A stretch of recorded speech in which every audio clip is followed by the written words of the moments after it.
Now we're going to be entering into the next session where we will be understanding about the genesis of identity.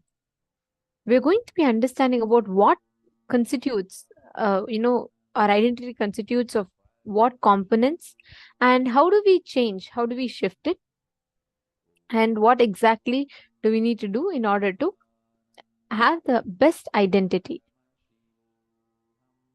Let us now listen to Swamiji's revelations on the genesis of identity.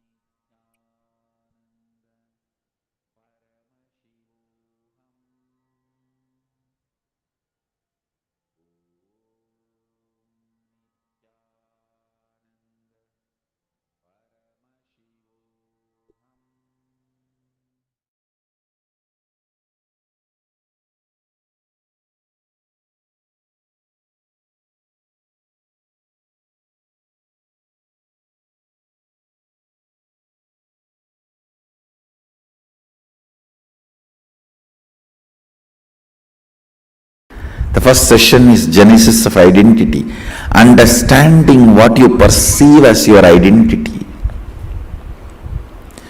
What you feel as you is too important, because only from what you feel as you start developing second person and third person of your life.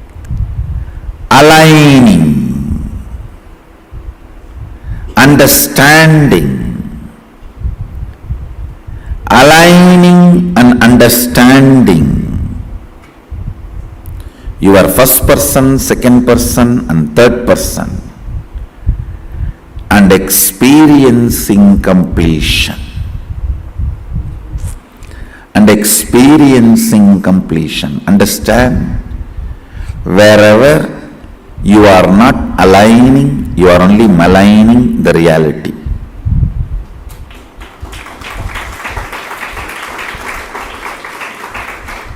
Either you align or malign. There cannot be any neutral. Either you align or malign. There cannot be any other reality.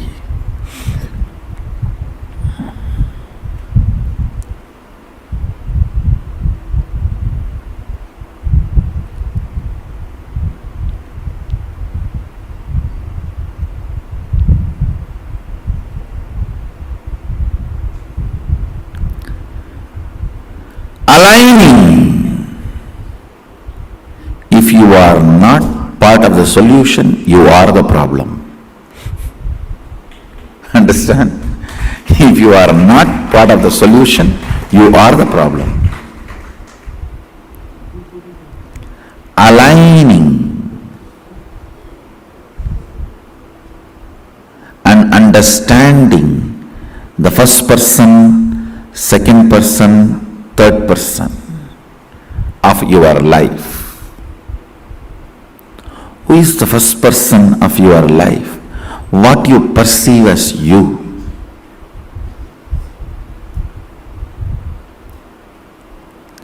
Who is the second person of your life? What you perceive as others. Who is the third person of your life?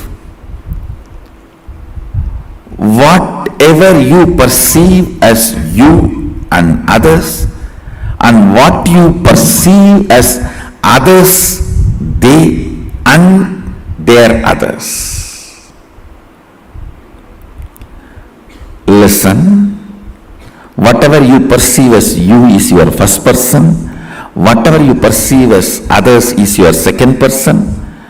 Whatever you perceive as your second person's first person's and second person is your third person. Just put little attention, you will catch how the whole thought current which is torturing you from day and night, which you really want to get rid. You and your thinking as love-hate relationship. You can neither be without that nor be living with it. Almost like spouse. Neither be without it nor be with it.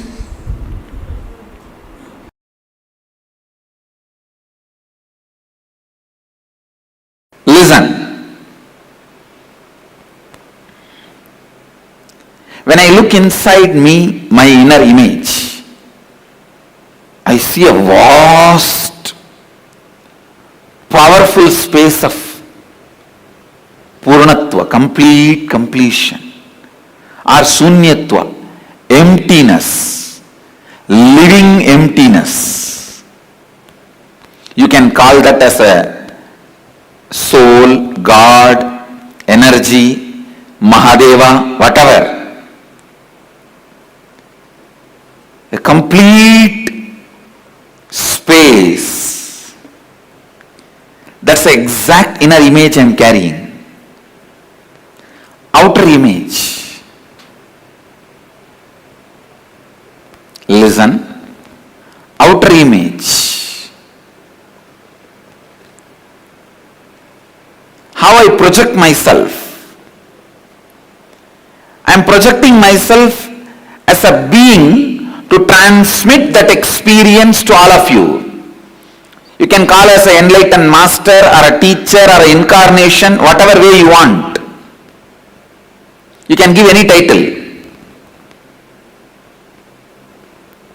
I am a being to transmit that experience. That's my outer image. Declared outer image. Others' image. Listen, others' image. I may declare that I am here to transmit this enlightenment experience to you, but people expect that I should heal their physical pain, mental pain. I should bless them for wealth. I should bless them for a healing relationship, peace, bliss, contentment, completion.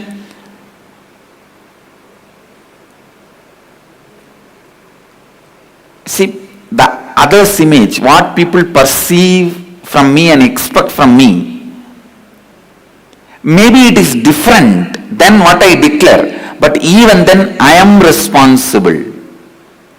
Because whatever they expect is within the purview of my declaration. Please understand. When I say I am here to transmit that experience to you, to give that experience to you, I have to give you at least 1000 volt spiritual energy. But to clear your cancer or headache, I need to give only 0.5 volt energy. So if you expect me to heal your physical problems, I am responsible for it because that falls in the purview of my declaration. Anything which can be done by the transmission of energy and experience of enlightenment, the side effect, after effect, byproduct of transmission of energy, you have a right to expect from me because that comes within the purview of my declaration. It is my responsibility to fulfill it. Only if you expect that I should win the World Cup, playing the football match, I am not responsible for it because that doesn't come under my declaration, the purview of my declaration.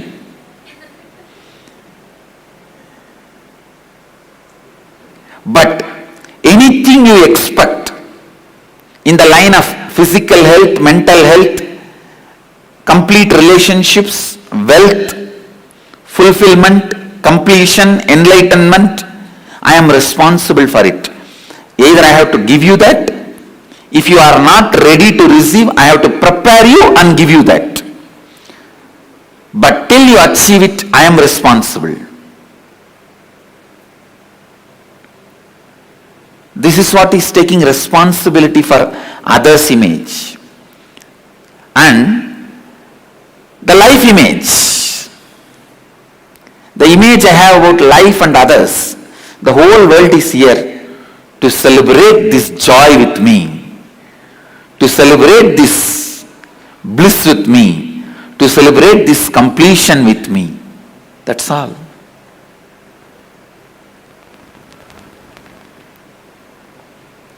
So understand,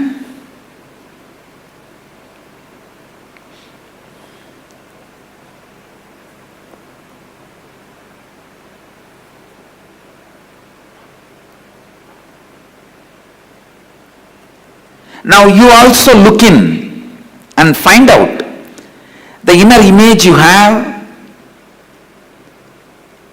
outer image you project, others image you created for which you are responsible, and life image you are having about life and others. Pen down exactly what you have. Then we will find out the root cause of all the problems you have in your life. Then we will build the right inner image, outer image, life image, others image. Come on. First, let's spend little time in finding the inner image you are having, outer image you are having, others image you are having, life image you are having, without editing. Please start penning down.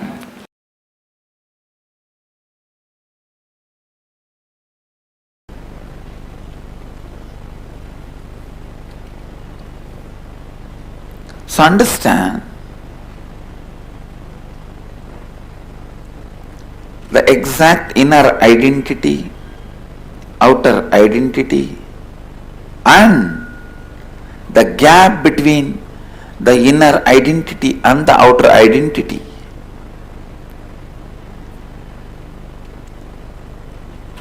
And what you want others to experience, feel about you, and what you feel about others. There is always a big gap between these two. You want everyone to feel about you as a loving, caring, trusting, blissful, joyful person. But you believe, you think about everybody as crooked, cunning, cheats, bunch of thieves. Now you need to know the gap between your inner identity and outer identity. That gap is neither good nor bad. Same way,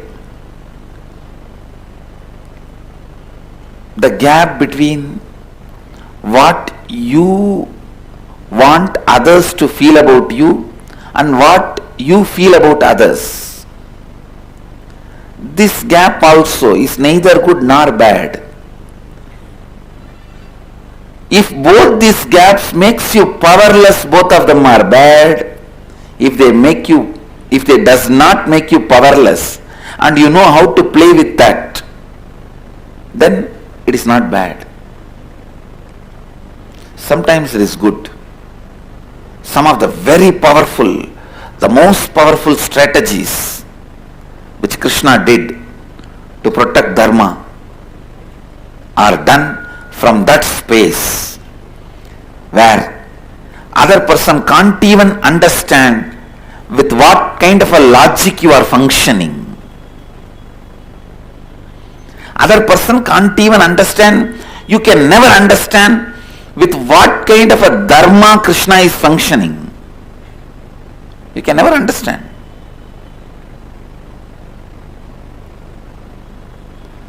But he is the most dharmic being. Because the gap between inner identity, outer identity has not put him in powerless space. SDHT, self-doubt, hatred, denial. When he was running away from Jarasandha, I can be 100% sure he would have had a cup of coffee or a coke and chatting with his Sakhis, if not flirting, in his chariot. He would not have had a single moment of powerlessness. But if he has seen some enemy spy, immediately he would have shown the face as if he is afraid, frightened, running away. He knows how to play the game with. Because even the inner identity, outer identity,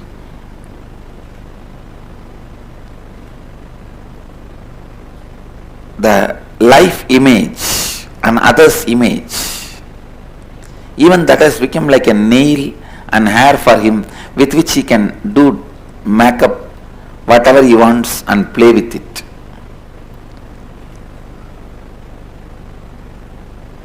He knows how to show them, showcase them, and use them, play with them. So understand,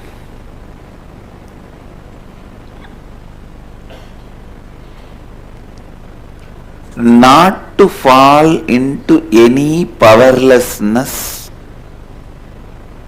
by these four identities and the gaps between them is completion.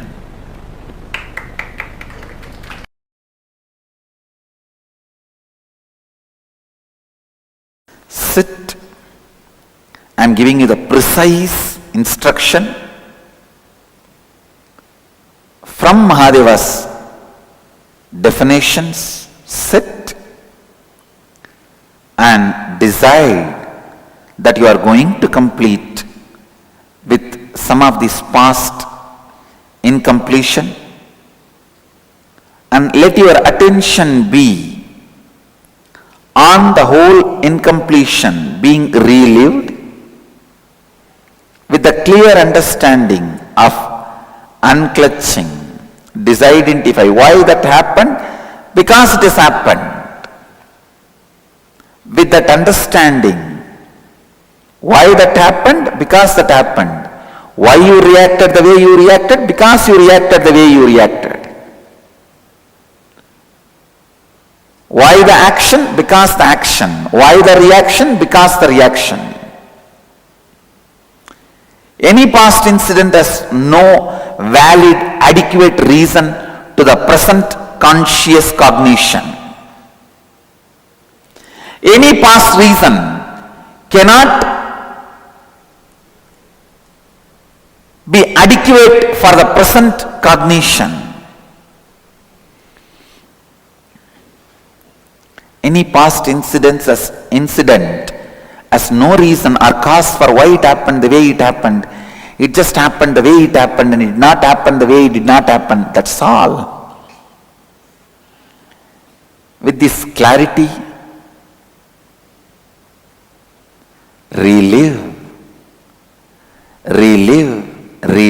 you will see the form you are able to remember in which the incompletion happened will melt down, will lose its power over you. That is the definition that completion has happened. The incompletions have melted down. Go on, go on, go on. Other than the form you are having this moment, you should not be able to remember any form of the past. Then you become formless. People come and ask me, oh Swamiji, I have this big low self-esteem, low inner image. How can I drop this? I have so much of SDHD. All of them have power over you because still you believe your future is going to be with them. I'll show you your future is going to be with Sadashiva.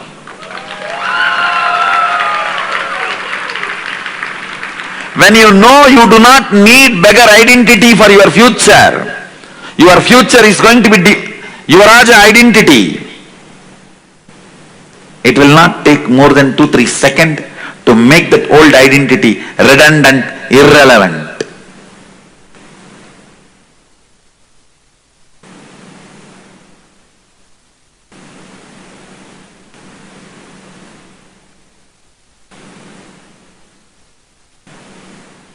I'll show you.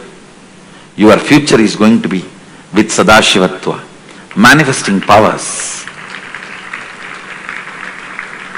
Being the Yuvaraja of Nithyananda.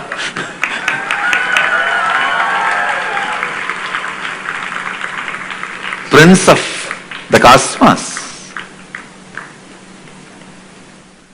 you are Raja of eternal bliss. I am the minister touching your feet and saying, you are being called to be king.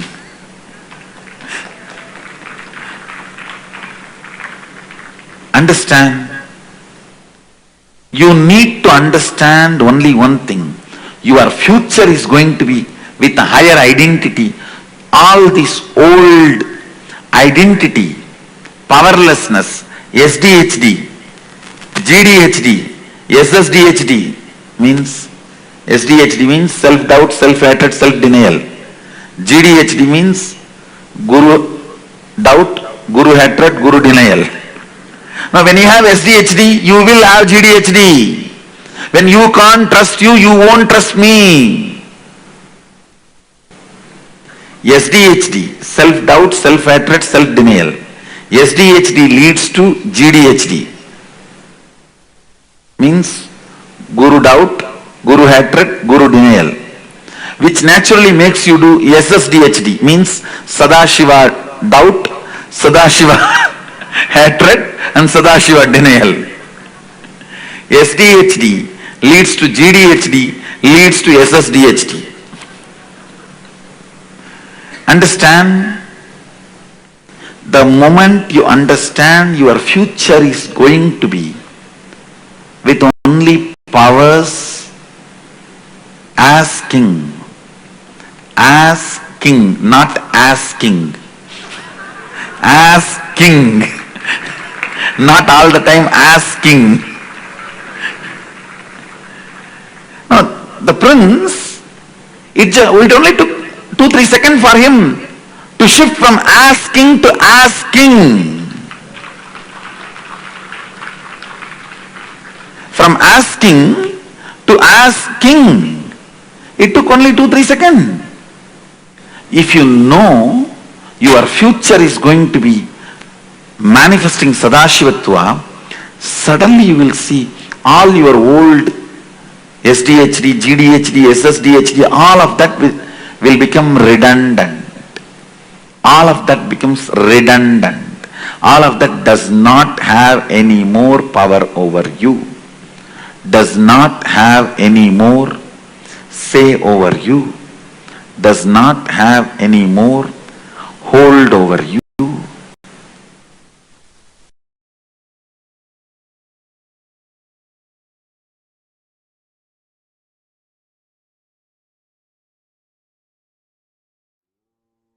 What you think about you, how you carry yourself to others.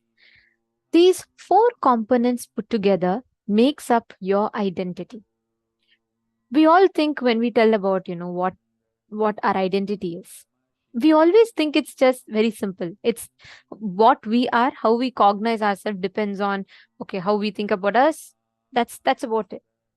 But actually, your identity, what you are, how you experience as you, right? What you experience as you, all these 4 components put together makes up your identity. Listen very carefully. Can I request each of you to type out the 4 identities? Let's start with that. Then I can explain. Can I request everyone? Come on. Ma pe hua wu. And ma Xianxing, ma Ananda Sarva Rupa, ma Sarabha Priya. Such a nice name. Ma Sarabha Priya. Yes. Can I request each of you to share? What are the 4 different things that makes up your image? Yes. Thank you, Ankita. How about Anisha? Okay, ma Jessica Martin, great. Come on, everyone, please share the 4 different components that makes up your image. What are the 4 different things that makes up your identity? Sorry. What are the 4 components that makes up your identity? Thank you, Ma Agama Priya. Yes. Okay, Ma Geetanjali.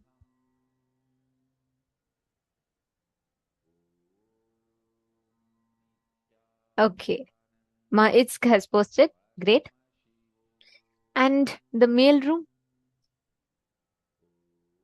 I request every one of you to post. Thank you. Kyayan. Yes, Kyon. Yeah, that's right. This is the, you're in the right room. And if you're in Chinese, like you need the translation, you can join the Chinese translation room as well.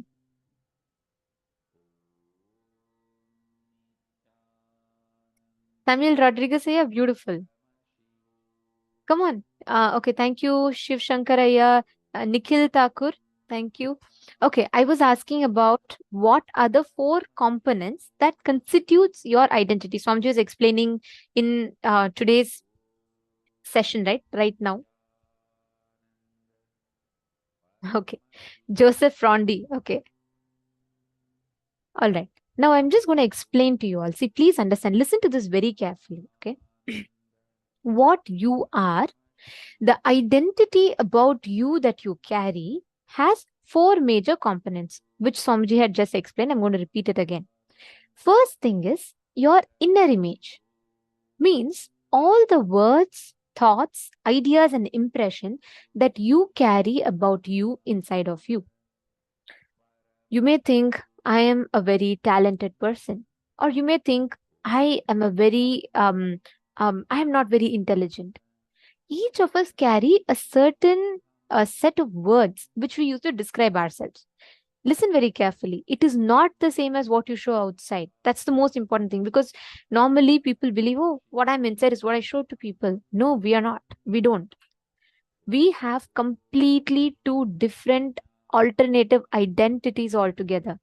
What you believe as you inside of you versus what you show as you to the world is 2 different things. Inside of us, we may think, okay, I just don't like myself. I don't like the way I am.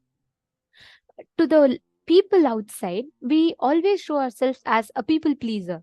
We always show we are very pleasing to people. We want people to tell they love us. We want people to please us. I mean, we want to please people. We want to be pleasing to people. Or it could be you want to show yourself as smart. You want to show yourself as confident. Even if you feel inside you that you're not confident, you want to go ahead and show people that you're confident. You want that certificate from outside. So what happens? You constantly juggle. There's a big gap, like a conflict. There's a gap. Inside you, you feel you're not confident. Inside you, you feel you're a weak person. Outside of you, you project yourself to be like someone who's very confident, who's like all clear. Next is others' image. How others tell about you. The statements, words that others use to describe you. For example, people could be telling you that you're a very lazy person. Or when I say others, I mean like all the different comments about you that you hear from the people around you. Like someone will tell you you're very lazy, you're very messy, you're disorganized, or you're very hardworking. What are the type of comments that you hear from others about you? So what you think that others hold about you, all of them come under others' image. The 4th one, the most important, is the life image. How you cognize within you about life. You think people are also like, they're also cruel. They don't help me. Or do you think people are so loving? How do you experience life as it is occurring to you right now? Are all of you clear? Can you all put yes in the chat if you understood these 4, the breakup of the 4 images? I request all of you to put yes in the chat if you understood clearly. It's very important that we understand, because we are going to be working on a very important exercise right now.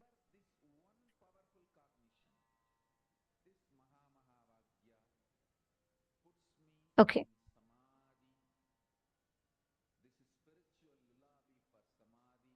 All right. See, listen very carefully. Whenever you are trying to just work on how people think about you. Mostly we all try like that, right? Mostly we say, okay, I don't want people to think about me bad. I want to work. I want people to be very happy about me, people to be pleased. Then what do? We constantly run behind trying to change the people's identity about us. So what do? You try to please people, which means you try to work hard in front of people, or you try to be more confident in front of people. You try to please the people around you because you want them to value you. You feel unvalued, correct? But life does not work that way. The identities that you carry about you does not work that way. The innermost image about you that you carry inside of you, the statements that you carry inside of you about you, that determines the way the whole life is going to be responding to you, the way life occurs to you. Otherwise, life will just make a business deal out of whatever situation you're having. Very easily, life will just make the whole thing into a like a business opportunity for it. The incompletions will start using that as an opportunity. A small joke. A guy once walks into a post office. It was on the eve of Valentine's Day, so everyone were writing and sending their letters. So a guy walks into this post office and he sees, since it's the eve of Valentine's Day, and he sees a middle-aged man, a bald man, and he was standing at the counter. And he was methodically placing love stamps on bright pink envelopes with hearts all over them. Then he takes out a perfume bottle and starts spraying scent all over them. This guy gets really curious. He says, what is this? On Valentine's Day, you normally send a card to only one person. Some may send even to 2 people, rarely 3 or 4 people. But this man is sending out 1,000 Valentine cards, and he's surprised, he's curious. So he goes near the man. He sees all the cards have different addresses on them. He's really surprised. Then the guy asks the bald man, what are you doing? The man says, well, I'm sending 1,000 Valentine cards signed guess who to 1,000 different people. The guy asks, but why? The man says, because I'm a divorce lawyer. Understand? Always, if we let our insecurities, incompletions play, then the divorce lawyers will come in. That's exactly what will happen, which means life, the incompletions, which is looking for an opportunity to come and exploit you, it'll come and it'll exploit. Every time you let the gaps between your inner image and your outer image, your life image, as the gap keeps getting bigger and bigger and bigger, you will have more space for incompletion to come in. I'm going to give you all a small activity to do, okay? I request each of you to take a piece of paper and pen. You're going to now just close your eyes. You're going to describe exactly as it is right now. You're going to be writing it down, okay? You're going to be writing down these 4 images. Currently, how do you feel about you? You feel I'm very lazy, I am weak, I'm foolish, I'm dirty, or I'm disorganized, or I'm clumsy, or I'm a failure. Whatever words you are carrying about you inside of you, write it down.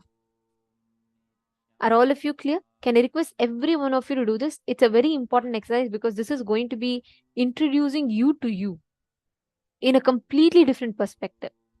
So write down. Analyze all these 4. If any of you did not understand any image or you have a question, please feel free to ask. Please feel free to post in the chat.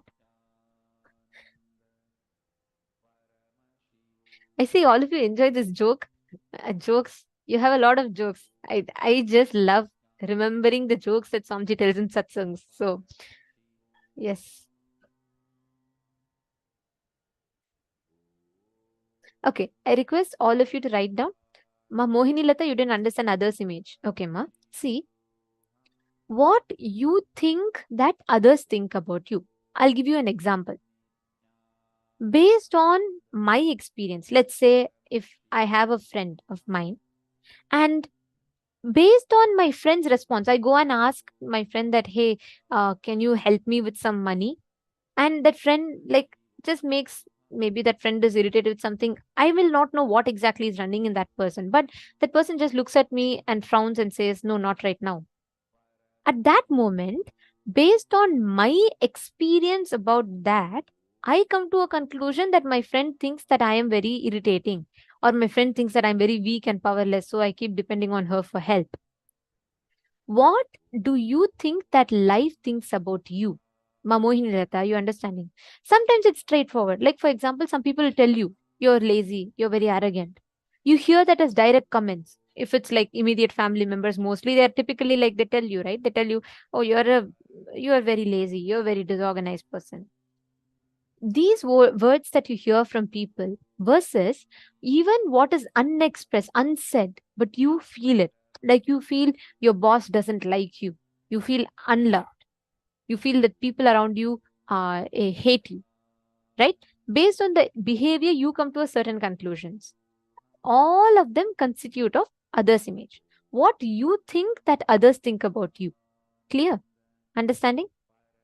Ma Vimala, life images what you think that what you experience life. Like for example, you think that the whole life is you feel like life is unfair to you. Life doesn't treat you with respect, or life is cruel to you. It keeps throwing problems at you. All that image that you carry about life is life image. Okay. Now I request every one of you to please write down mamakara, anyakara, and mamakara, ahankara, anyakara, and swa anyakara. Please write it down. Exactly as it is right now. Write it down. Just take 5 minutes. Visit what are all the current images you're carrying about you within you.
Now, hope all of you have finished writing. This is just the current image. Now, listen very carefully. In the next step, we are going to be writing down the best inner image you want to have. Okay. Now, you have finished writing the current one. Whatever you have so far, what you have currently, you have written down. Inner image, outer image, others image, and life image. Now, you're going to be writing down the best inner image you want to have, the best outer image you want to have. Listen very carefully. You may have that, I am very lazy. And to outside people, you may show as if you're a very active person. You're very passionate. And you think that others think about you that you're useless. You're not trustable. So now you may have different images in each of these, and you feel like that is your current image. Now, what you're going to be doing is you're going to be writing down what you want as the best inner image, what you want as the best outer image, what you want as the best others image and life image, which means how inside you want to cognize. Don't simply write, I want God, I want to be Paramashiva, I want to be Paramashiva. Yes, but even when you say you want to be Paramashiva, how do you cognize that? Do you want to be that friendliness aspect of Paramashiva, or what exactly do you mean by that? Write that down in elaborate detail. If you all have finished step 1, can I request all of you to put step 1 done?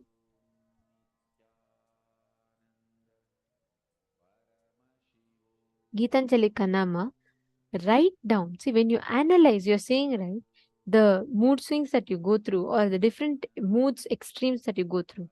If you just complete, you will know what exactly is happening in your system when you're experiencing a certain up or down.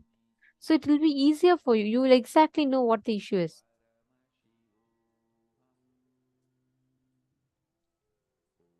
Okay, step 1 is done. How about all the others? If step 1 done, please put yes done in the chat so we'll be aware. Okay, great. Now, step 2. You're going to be writing down the best of the 4 images that you want to have. It is not necessary that you will already be having. This is something that you want to have.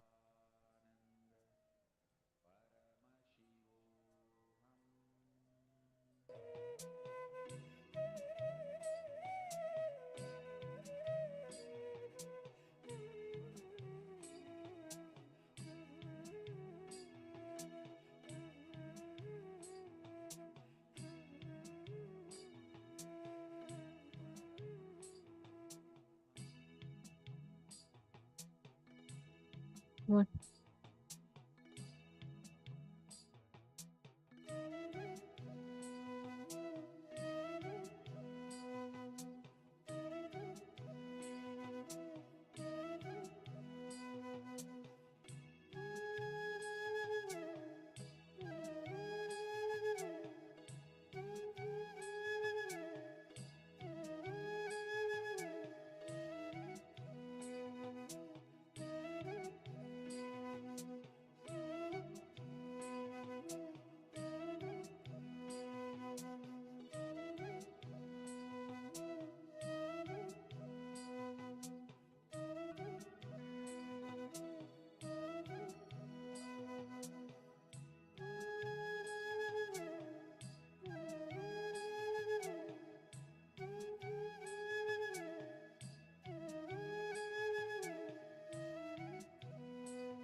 if you have finished this, next you're going to be writing down the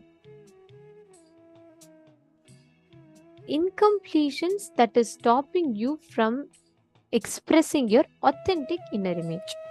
So now, that authentic inner image, the incompletion that stops you from expressing your authentic inner image, is what we call as self-doubt.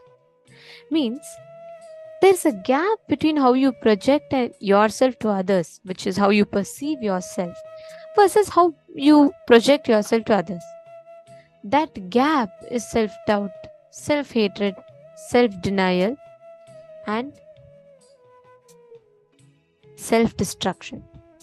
Now, what you're going to do is you're going to be identifying the gap, all the incompletions which stop you from expressing your authentic identity as they exist. Please pen that down. This is the last step. Please write down.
Yes.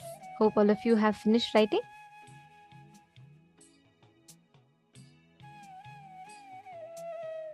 Wonderful. Actually, seeing the intensity with which many of you are participating, many of you are asking your questions, you're posting your understanding. It's nice to see that you're all really grasping what Swamiji is revealed through each of these sessions. And see, though many of these words may be very new, or sometimes it is completely different from what we normally view or understand as, these powerful cognitions will completely change your perspective about life. So, next time you feel very low inside you about you, you will know that life is going to reflect that exact same thing. See, no matter how much you try to speak on the outside, you will see that life always puts up a different reality for you on the inside. This is what the genesis of identity leads to. No matter what you have, the gap that you have between your inner image and your outer image, life is going to see only that. Life is going to only see that as a reality. Now, each of these gaps that you have written down, right, take a few minutes to identify the self doubt, self hatred, self denial, and relive them. Take a few minutes. We request all of you to relive.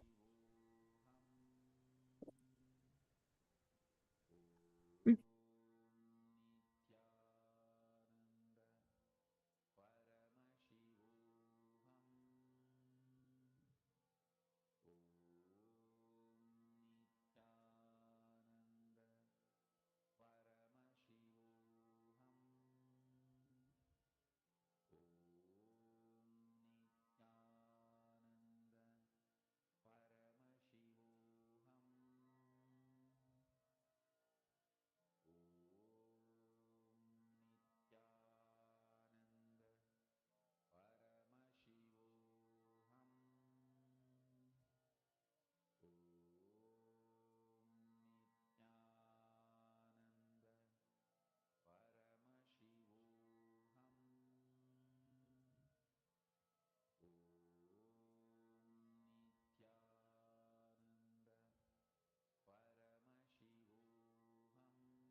Please relax. Hope all of you have finished.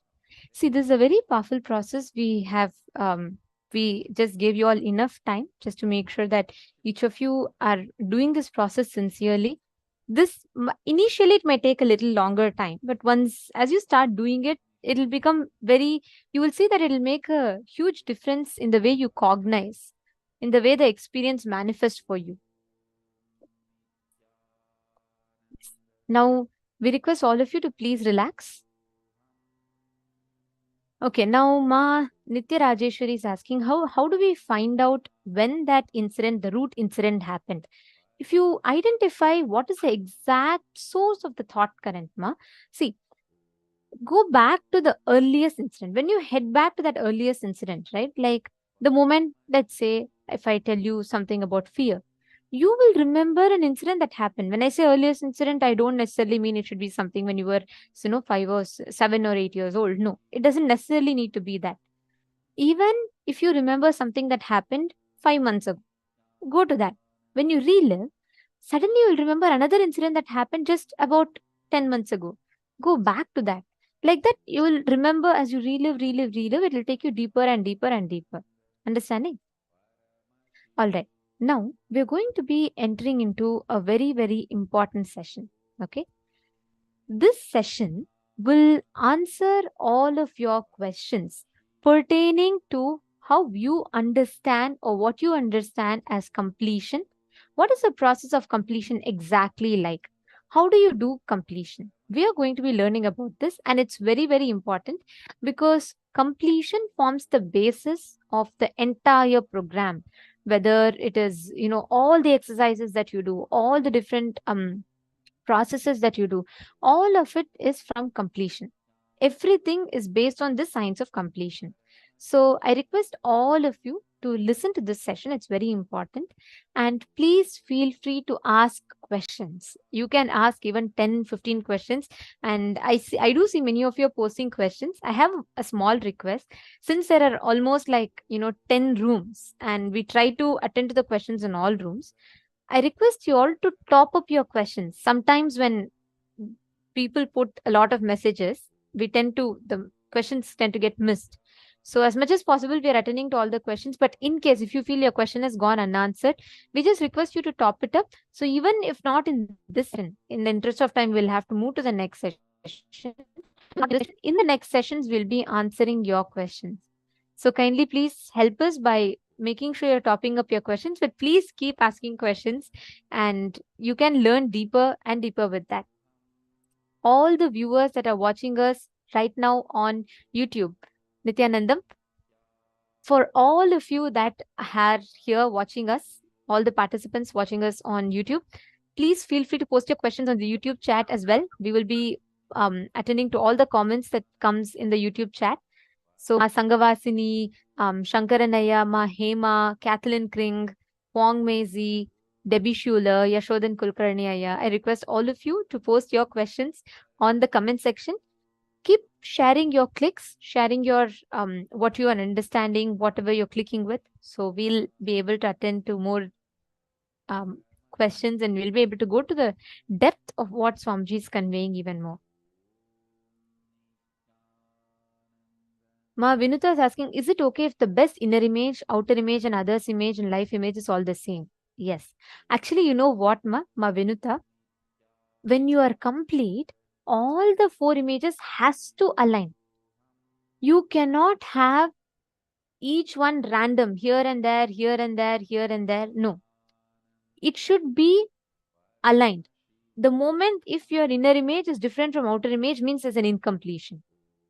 So you've asked the right question. If your 4 images, the best images are all one and the same, that only is an authentic image. Because you cannot be something inside and you can't be something outside, right? It has to be the same. So all the 4 images being the same is what is aligned completion. That's what, if you're all the same, that means it's in completion. Ma Paramashiva, sorry. Yeah. I'm saying top up, meaning if you feel your question is missed, just top it up again. Like you can post it again once more when we are having the question and answer session next so that we answer it. You're supposed to be, whenever you relive, many of you are having a lot of questions on how to relive, what does exactly mean to do that. Let us listen to this session, because this session is going to be answering your question on how you should be reliving, what does it mean to relive and relieve yourself from that suffering. So I request all of you to listen to this session very carefully. Okay, now we are going to be learning the depth of this process of completion. What is completion? What does completion mean? Asa Johan, ET and NT. Okay, so I request all of you to stay tuned.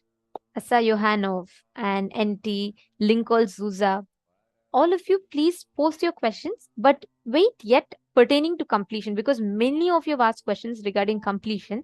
So listen to this session, because in this particular session that we're going to be listening now, you're going to be understanding about it. Okay. Okay. Now let us listen to Swamiji's revelations on the science of completion, the deeper truths from about the science of completion.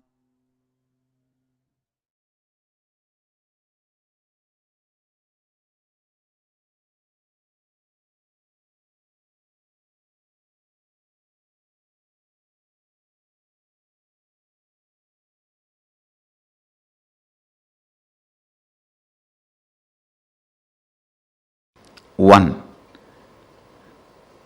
Try to remember the earliest, as far as your memory goes, the earliest first time you felt powerless, either by fear or guilt or weakness. First time when you felt powerless.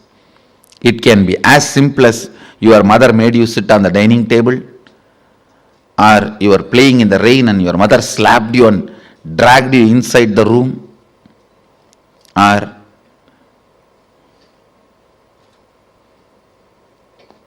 just a stone thrown by your friend or your brother has hit you. It can be as simple as this, or your sister snatching the ice cream. Now usually sisters don't snatch, only brothers snatch. No, I have seen. Sister is the best relationship. I grew up in large family. Sister is the best relationship. It can be as simple as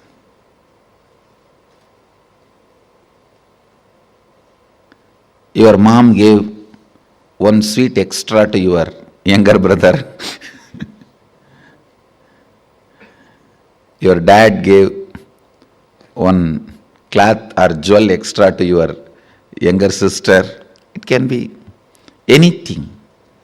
First time when you felt powerless,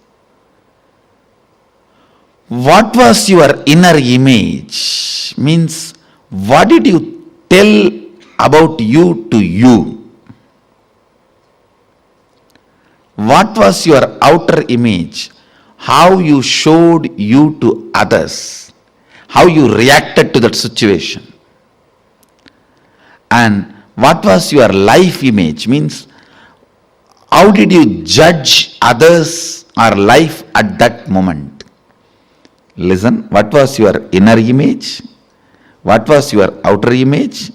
What was your life image at that moment? It is almost like a surgery. You have to now cut yourself and see. It's a surgery, literally, because now you will remember an incident which happened at the age of 8. When you try to find out, open that incident, suddenly you will remember something which happened at 6.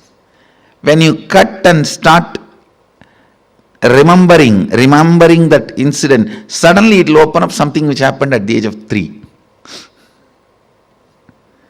Earliest memory.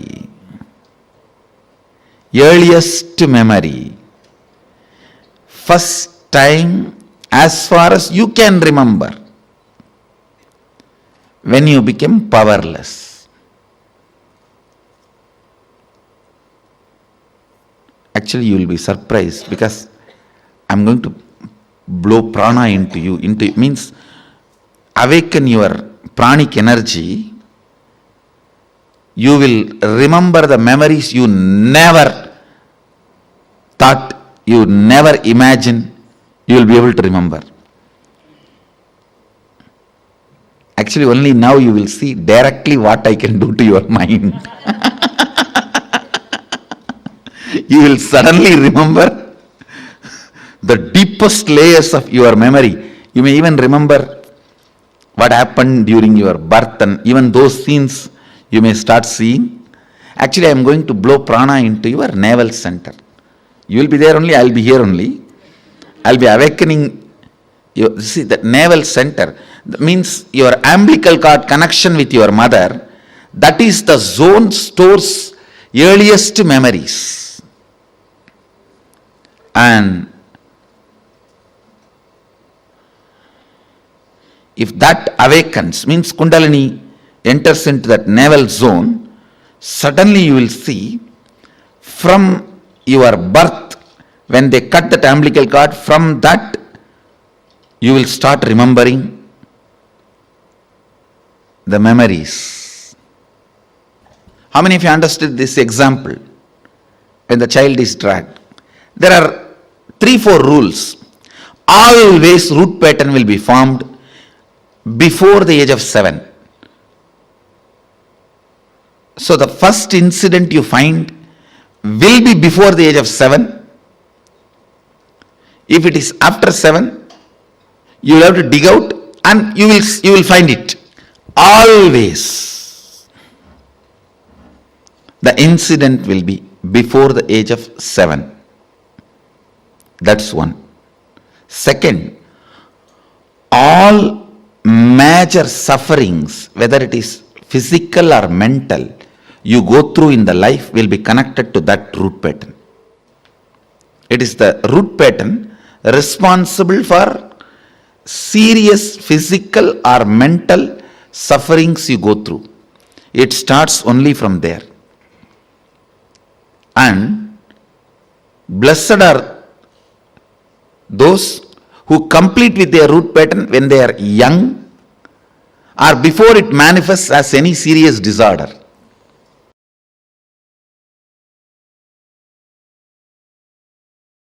When you complete with your root pattern, the collective, your family's root pattern will stand in front of you. Complete that. Then collective, your society's root pattern will stand in front of you. Complete that. Then collective, your country's root pattern will stand in front of you. Complete that. Then collective, the global root pattern will stand in front of you. Complete that. Then collective, whole beings, not just human, all beings' root pattern will stand in front of you. Complete that. Then the whole universal, the cosmic root pattern will stand in front of you. Complete that. Then you are Sadashiva. So every completion is not completing with one thought pattern, but completing with the whole thought current. With the whole thought current.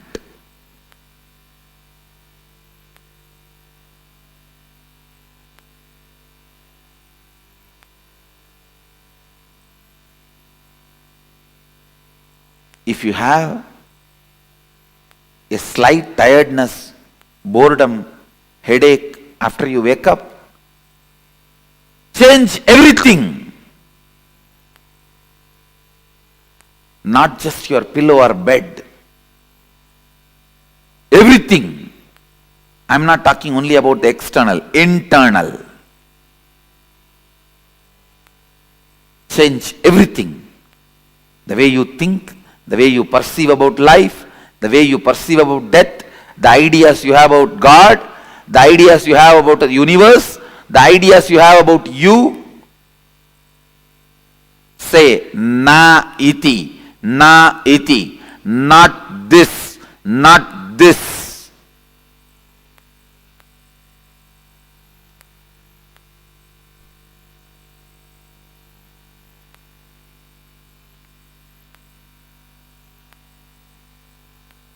the time period you are stuck with one thought pattern is a year, season in your life. The time you are stuck in what thought current is life in your life. A thought current, the time you spend with one thought current in your long life is one life. Means the time between one life and death. Understand?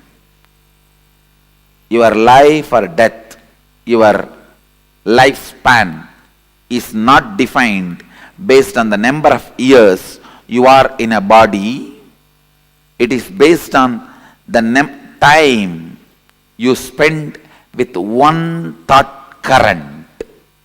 That is why whenever you complete certain thought current and enter into a new thought current, whenever you are initiated into a new thought current, Vedic tradition calls you newborn.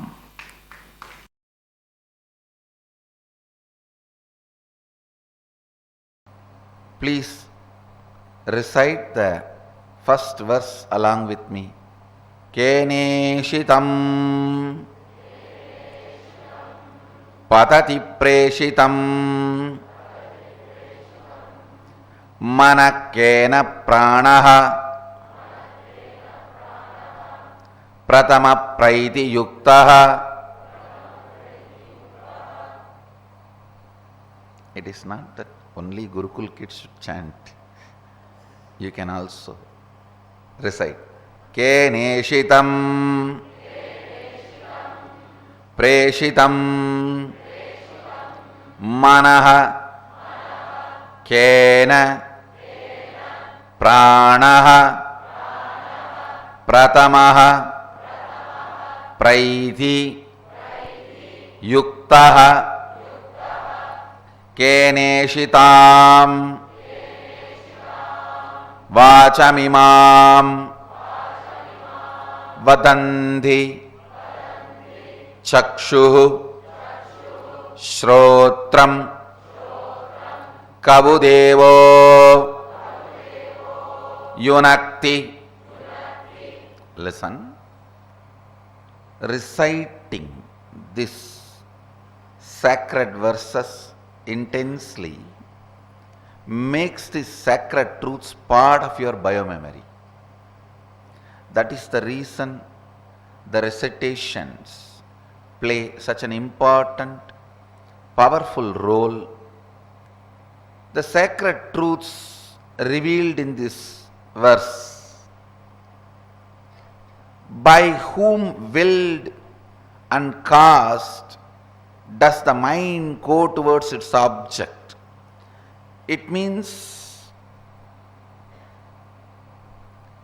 even before cognizing illusory you question even the parts of illusory you. Listen. Even the question, who am I, has certain level of presumptions, assumptions. You assumed you are a whole and you need to find out who you are. Here, before even that assumption,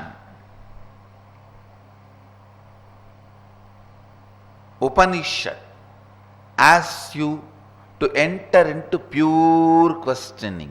Understand? First time when you start experiencing inner image, outer image, life image, first time when you start experiencing the root pattern, the root incident, root image. Listen carefully. Root pattern, root incident, root image. If you have false presumption, you are a whole entity, you will allow the root pattern to happen. If you have pure questioning, you will allow the enlightenment to happen.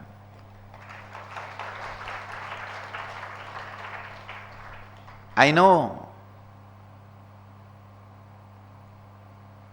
this generation may feel pure questioning at the age of 4, 5, before 7 is not possible.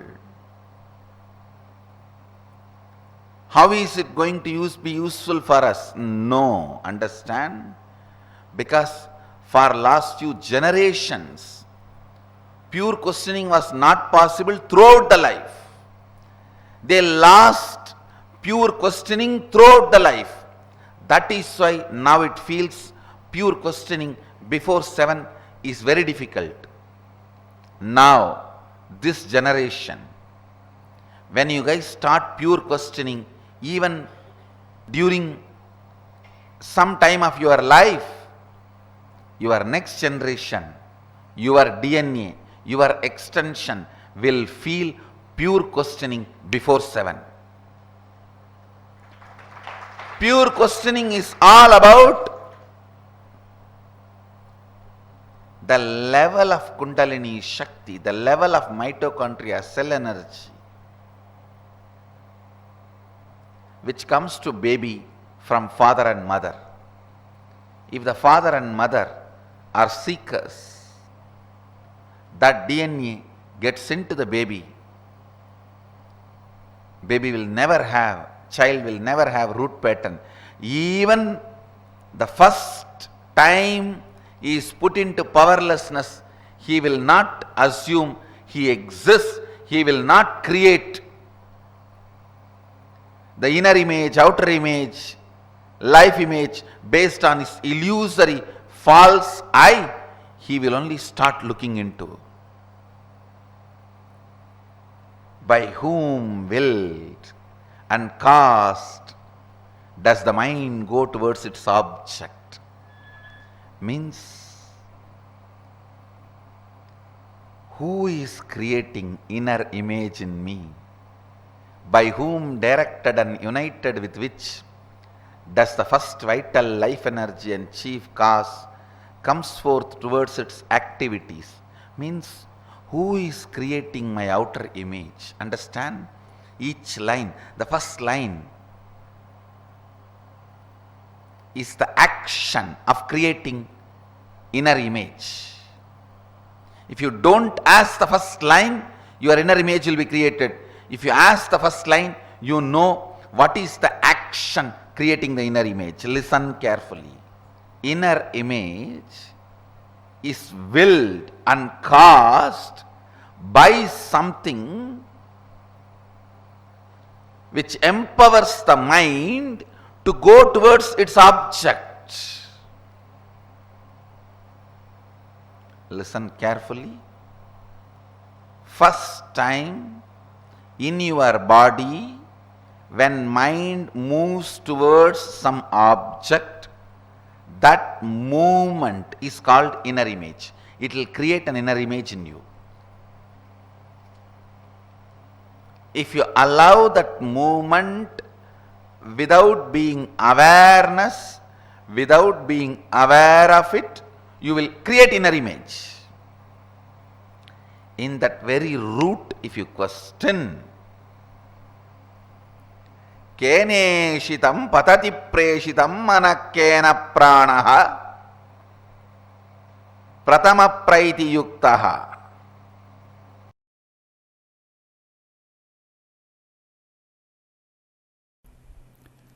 Basic truth. You are the ultimate, even when you manifest all the wrong things, because you manifest. You are manifesting. First statement. Second statement, listen. Listen to the second statement. Decision, will persistence. Decision, will persistence to manifest all the best things is the science of power manifestation. Listen. Nothing else is needed to be done from your side. Listen to the second statement. Nothing else need to be done from your side other than will persistence. Decision to manifest powers. The second statement I am repeating.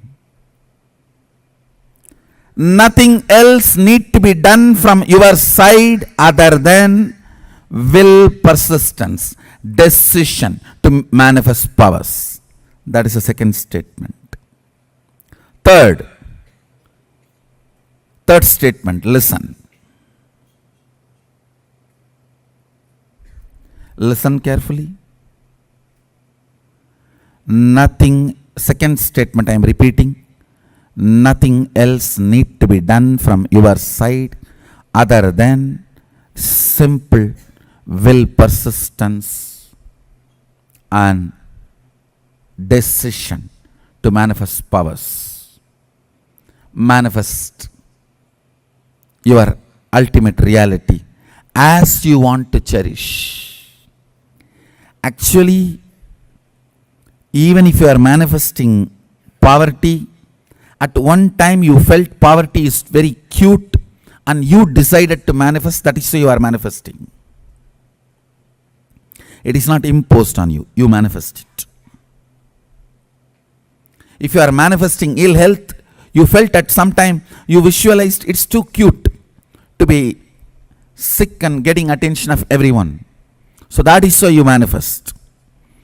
If you are manifesting the victimhood mentality, at one time you enjoyed it, cherished it.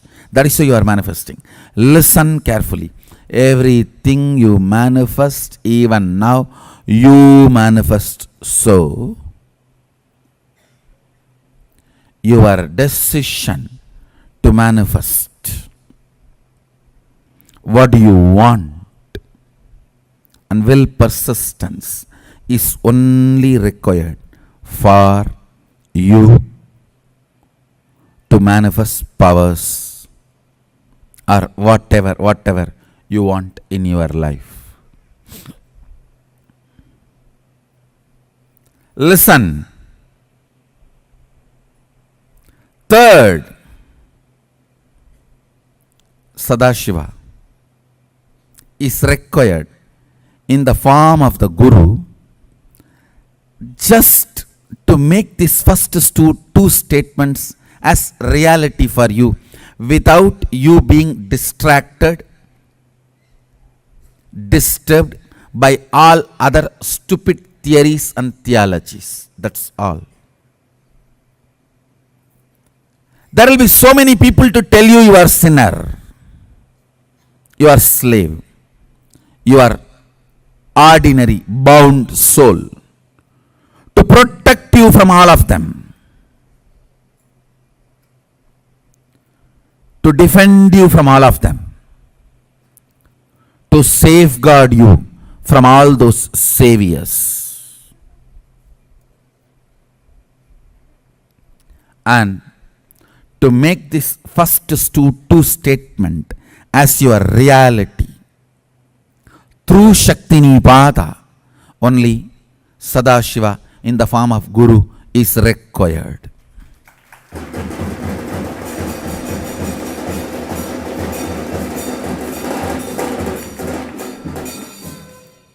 These three statements I am repeating. I wanted to repeat again and again. Maybe Even if you guys repeat it 108 times, it will be good. First statement, you are the ultimate, even when you think you are manifesting wrong things in your life. Even if you think you are bound, you are suffering, you are being tortured, you are not in right way, even if you think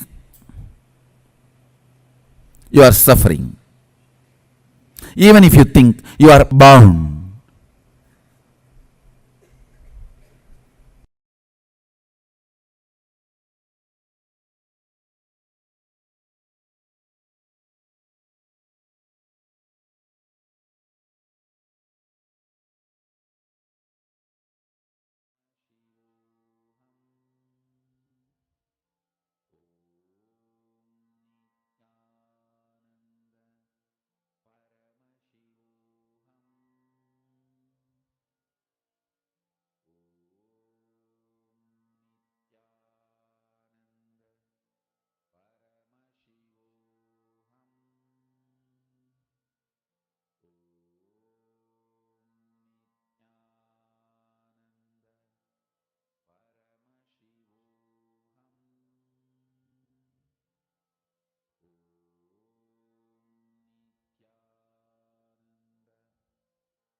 What Swamiji revealed in this one science. Actually, this one video, if this science, even if you have billions of dollars, but if you do not know completion, your life is wasted. Actually, I got to tell this.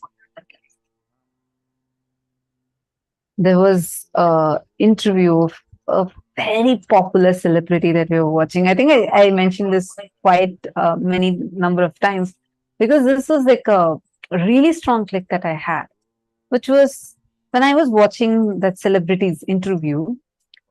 I saw that he mentions. So the interviewer asks, saying, "You know what? You're literally living the dreams of millions of people. You're one of the most popular celebrities, and you are known not just in one or two countries, like across all the countries. The whole world knows you, and you've earned so much. You have fame, you have money, you have everything. So, how do you feel living the dream life of millions?" And the answer he gave, he told, "Yes, I'm living a dream life, no doubt. I have like everything. I have money, I have people, even kids like me, all that I have. But one of the most painful things that I'm not able to come out of is what I had done in my past. that guilt sits in me. And every now and then I go through extreme pain for how my past has been, how I have been in my past. I was like, oh my God. Even he has everything he has billions or trillions of dollars that cannot buy liberation from past for him.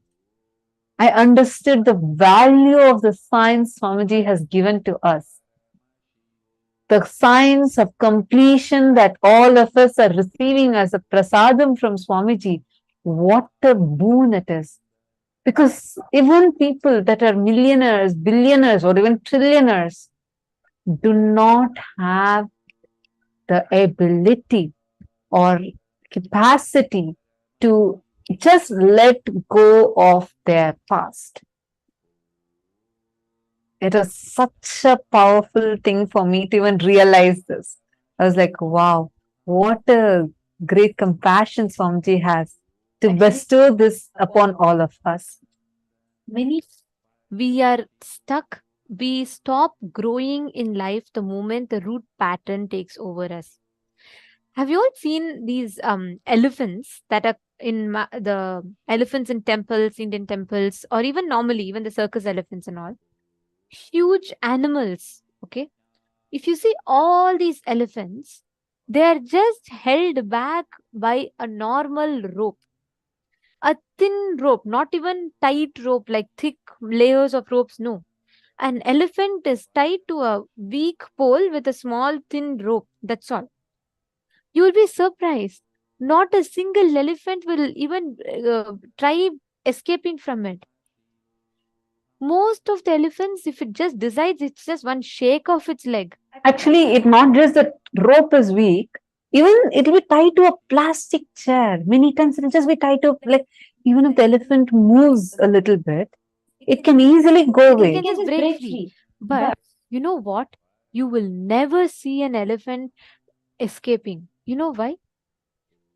There's a very beautiful thing about it. I mean, I should say there's a very unfortunate thing about this. When the elephants are young, these mahouts will catch the elephant and they'll come, right? And when the elephants are young, very young, they tie the rope very strongly in tie it to a strong pole. So it'll struggle, it'll keep trying to pull its leg, and it'll never be able to free itself. And after a certain period of time, it'll stop struggling or it'll stop trying. The moment that decides it is not possible, it'll come to the conclusion that it is not possible for it to escape or break free, and it will never try to even break free from that. Once it grows big, now elephant will at least be 1.5 tons. Still, it will not even try once to break free from that rope, which just one shake of the leg, it can very easily break free, but it will not try. Because it has already decided, based on its young age experience, it has decided it can never break free from the rope. Understand, this elephant with the rope is exactly you, me, all of us with the patterns. This root pattern that we form when we are just 7 or 8 years old. Even when you become 70 or 85 years old, you are still bound by that pattern. You don't even attempt to complete because we don't even know, right? When we are young, we come to a conclusion and we still believe, like you all can see in the picture here.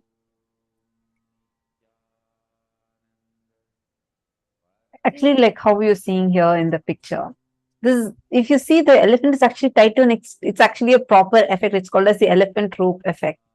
The elephant is tied to a small piece of wood. Even if it tries a little bit, it can actually come out of its clutches. But the elephant will never try.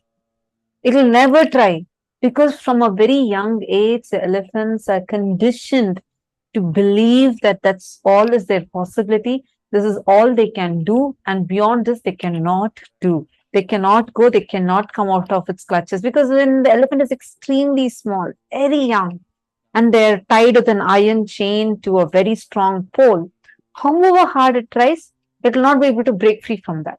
So that limiting cognition sits deep inside it, such that even after it grows up big, the effect continues. Now, as Manithyanta was explaining, you need to map that to how you are, the cognitions that you have been conditioned with from a very young age, right? Rajkumar Nagarajanaya and Ma Kathleen Kring have commented that this session is very nice.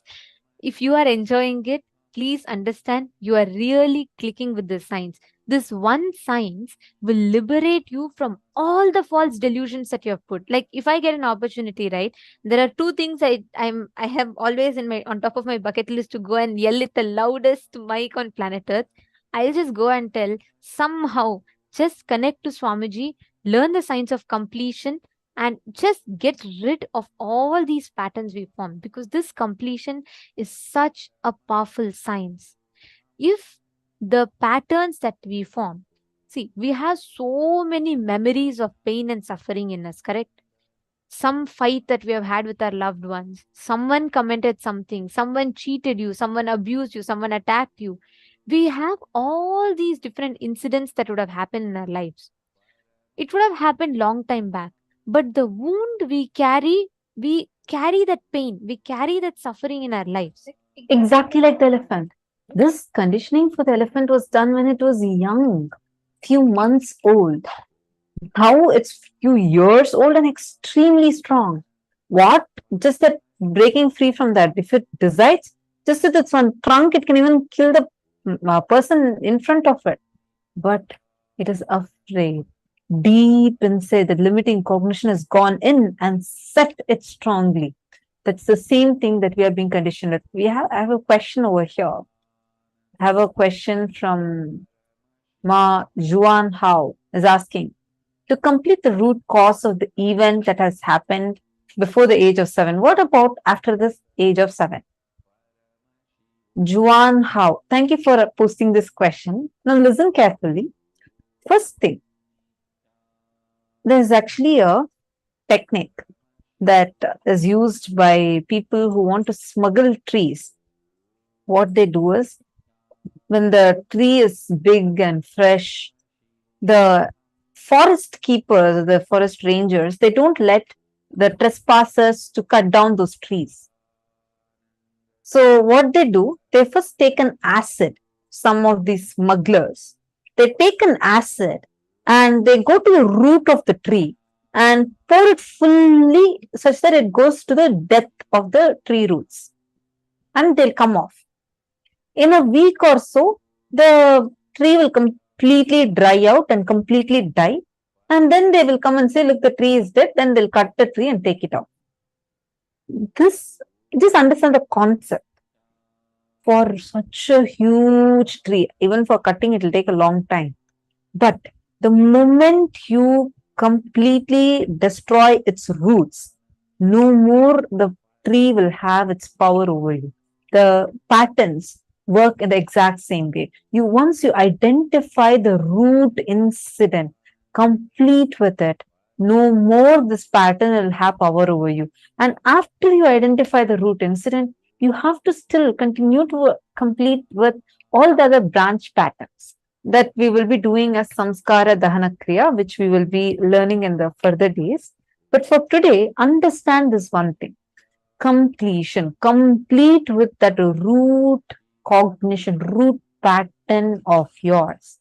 This is the same reason why even farmers, whenever the farmers harvest, especially crops like sugarcane, they completely burn down the entire farm once again. After they harvest, they burn it off, because otherwise, even if roots are remaining, the possibility for the plants to grow again exists.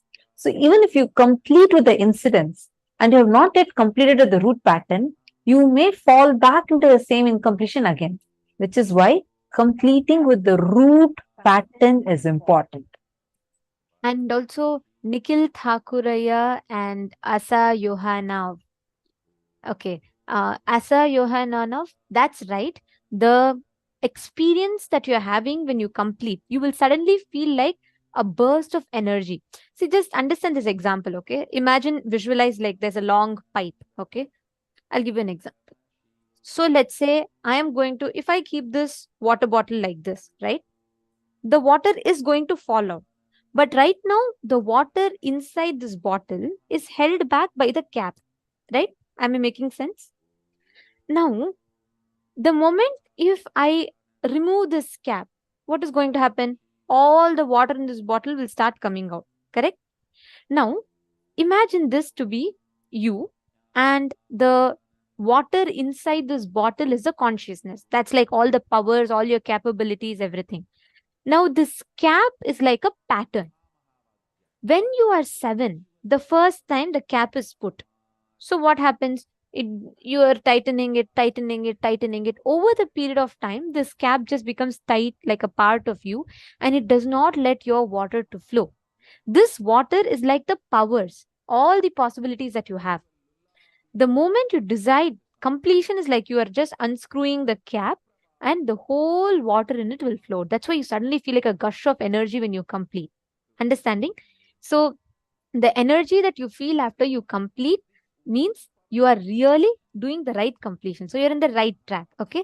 And it's very nice. Nikhil Takushili and Asa, it's very nice to see both of you participating. And Nikhil, yeah, which place are you from? Please, could you post it in the chat?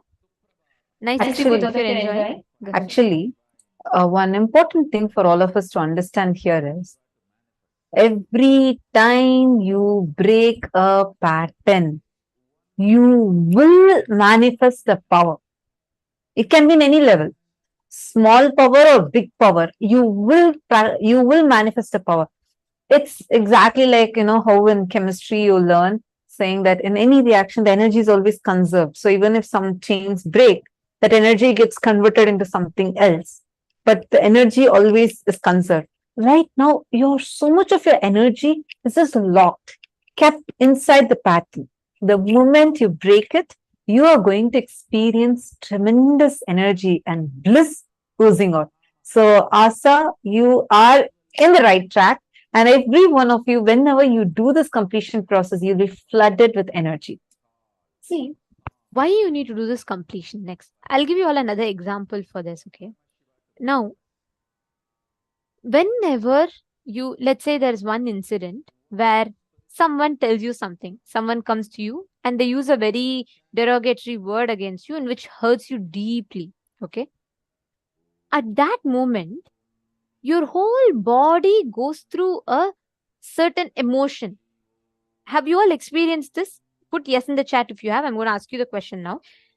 Have any one of you experienced this incident where you will feel like you really feel like you want to express your anger, your frustration, your pain, but you just decide to hold on, and you will actually experience physically whenever you're reacting, you will experience physically your body will go through a certain reaction. Yes, so many of you putting yes. Okay, listen very carefully. Every time that reaction happens in your body, like right now, if I just want to yell at someone, okay, I'm not going to react that completely. I may even get like over this thing and I may shout 1 or 2 words, but I'm not react fully. What happens is my muscles in my body will hold on to that stress. That is why doctors tell don't get stressed. Why? Because when you get stressed, not just a hormonal damage, physically your muscles become weak. People who get angry become weak. Why? Because their energy of the body, the moment you get angry, that frustration is an energy. Anger is an energy. So you keep releasing that energy, your body tries to hold on to it. So that stress builds up in your system, which makes you weak. That is why during the completion process, Swamiji has told this reliving to relieve. I never understood it from this perspective until just some time back I watched a satsang recently and I clicked with it in a much more deeper level. When you relive, it is not just that the emotions of that incident leaves you. Understand, Swamiji tells, when you relive by the 5th time, you will see your muscles will suddenly relax. When you relive completely, what happens is first, when you're not expressing the energy fully, your muscles are holding on to the tension. So it is like even let's say almost 10 years, or you're holding to your pattern very strongly. That anger builds up, builds up, builds up, and your muscles become very constricted. When you relive, your muscle starts relaxing, your muscle starts opening up, and you get completely free and relaxed. That moment, that completion happens in you. You will see physically your whole body will experience that change.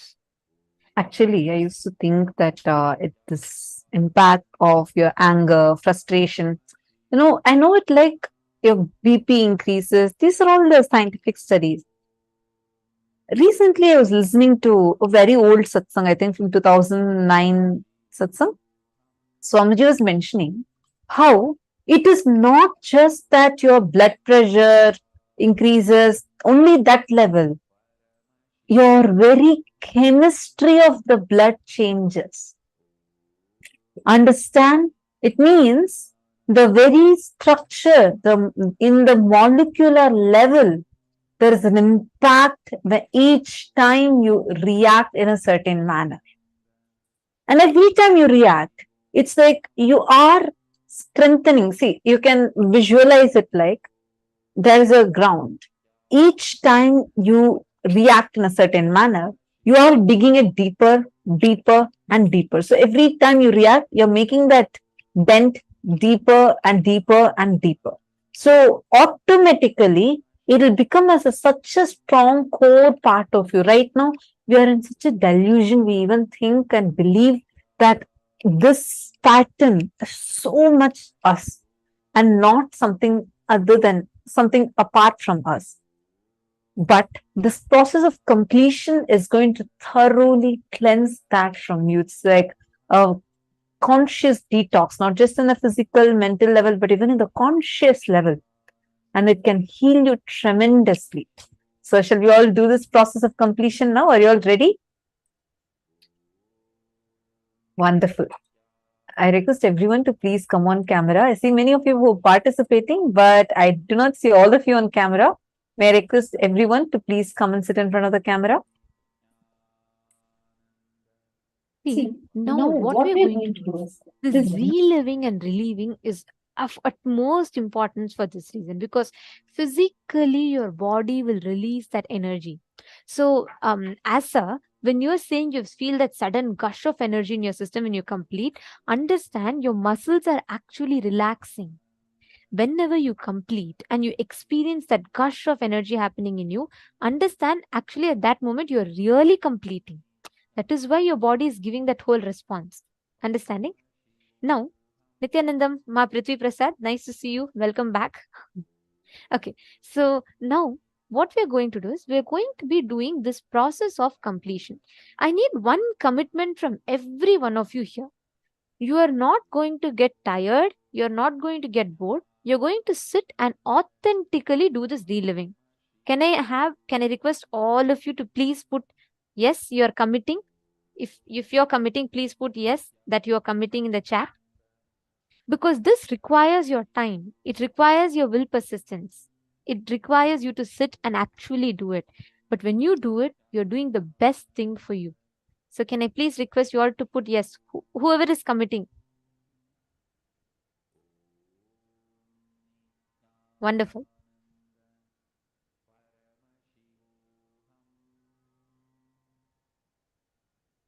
Okay. Thank you. Thank you all. Okay. See in the male side also. Brazil. Okay. Welcome, Luan and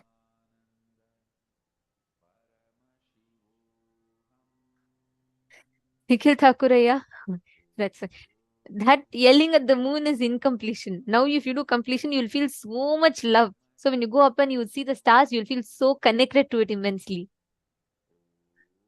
See, unfortunately, the movies, right? They teach us concepts about brooding over the incompletion. Today, world respects struggle. World respects suffering. Imagine if you go and tell, you don't know how much I've struggled in my life. All my life, people have only been abusing me. People have only been, I've been going through so much of trauma. Nobody likes me. Everyone hates me. If you go and tell this, they will They'll put you just as a make a motivational documentary speaker and make a and they'll documentary. invite you on a podcast to go and speak this. It is understand Your incompletions should not be given legitimacy too.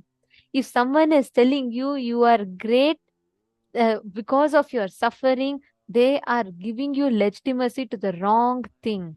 Do not ever fall for the trap. Today world is running behind this, and everyone becomes a motivational speaker if they say, oh, I have struggled in life. No, Swamiji tells you should never you should never give legitimacy to your struggles.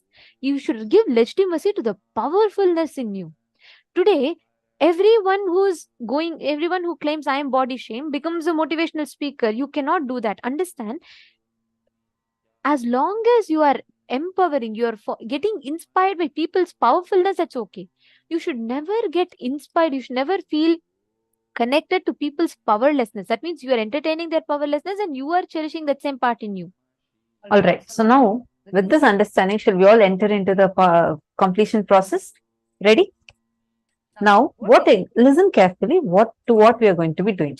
Root pattern always gets created before the age of 7. After the age of 7, root pattern cannot be developed. So, all the patterns that you have, the root pattern, the root incidents always definitely started from the age of 7. Only from root pattern, all incompletions start happening. Now, what is an incompletion? Listen. Past thoughts, emotional patterns, hangovers, residues, sitting in the present, suffocating you, not letting you live the future is incompletion. All the patterns boil down to one root pattern. How are we going to now identify this root pattern? Take any pattern and any incompletion that you have. Go to the core of it. What is the thought current that you are feeling? And identify the earliest incident which made you powerless. Go back, trace back in your memory lane. There will be some incident, the earliest one that made you feel extremely powerless. It could even be like your brother grabbed away a chocolate from you, or you were playing out in the rain, and suddenly your mom comes and she just slaps you and brings you in. Something like that. See, sometimes you may not remember. Then what you should do is go back to the one of the most painful incident of your life and write that down. See, because many times we may not remember. We tend to forget the incidents that happened earlier, before the age of 7. So what you can do is you will have some incident which caused deep wound in you, right? Like which you are never able to get over. All of us will have some moments in incidents in life like that. Go back to that and write that incident. So what happens is when you are writing that down, when you're writing that incident down, you will suddenly remember an earlier incident that triggers that pattern in you. Let's say you went through a very bad marriage and you had a divorce and you had a very, very, very bad phase at that time. And there was a very painful incident from you from that. So you have a feeling that, nobody's going to be with you, people leave you. And let's say it just happened 5 years back. Now, go back to that incident and write that down. When you're writing that down, you will suddenly remember an earlier incident also where you again felt people were not there for you. That same pattern.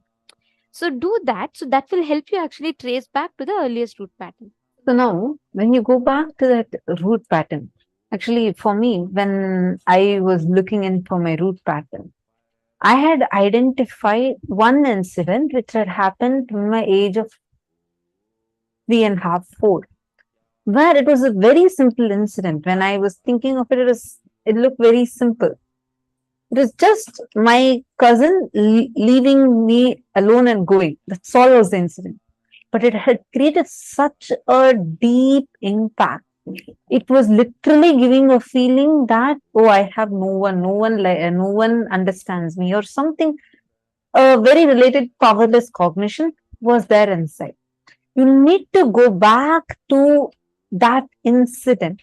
Listen, reliving is different. Remembering is different. Remembering means you're now 35 years old, 40 years old. You remember what happened to you when you were 7 years old, 6 years old. From this intelligence, you're reviewing, you're seeing how it was. Yeah, it was painful at that time. Should have not done like this. And I also should have not reacted so much. That is called as remembering, where this updated, upgraded intelligence that you have, you are going back to, from this, you're reviewing the past incident. You're understanding? That is called as remembering. You're remembering it, like you're again making it as a part of you. Reliving is you go back to that 7-year-old kid, you become that 7-year-old kid inside you. You get back to the exact same cognition, same intelligence, and going through the exact same incident, suffocation, crying, or whatnot. You're going through the same emotions. That is reliving. When you relive at least 5 times, when you relive, you'll be relieved from that. It suddenly feels that it just does not have that impact power over you anymore. So first, you're going to identify the earliest incident which made you powerless. What was your inner image? How you felt about you inside?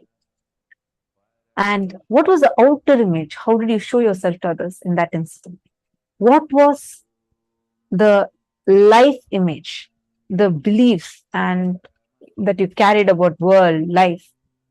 You're going to identify these 3 images and write down exactly what happened at that age. When you start writing, let's say you're identifying and writing for the age of 6, suddenly in between you'll get another incident that happened to you much earlier, probably at the age of 3. Then sit and write that down. You understanding? Anyone has any questions? Let's start with this. And we are going to now be showing you all the steps. Please start writing down.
relive all the incidents.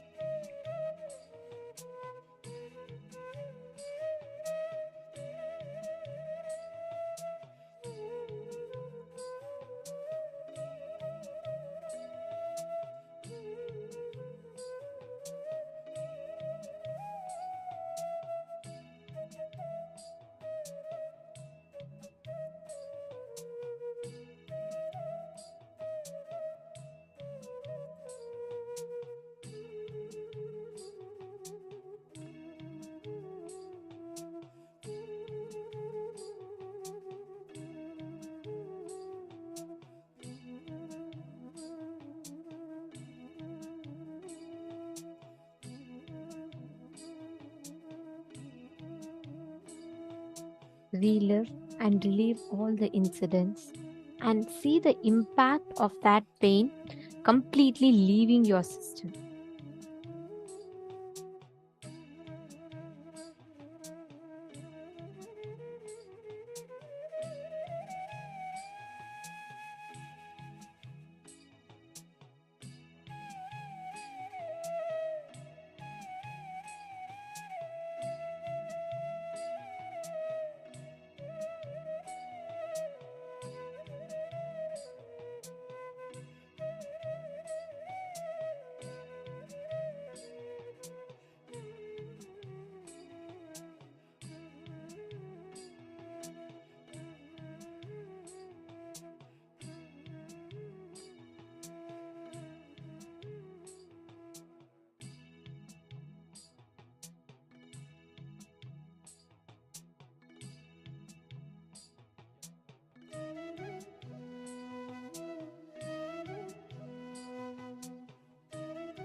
Please relax.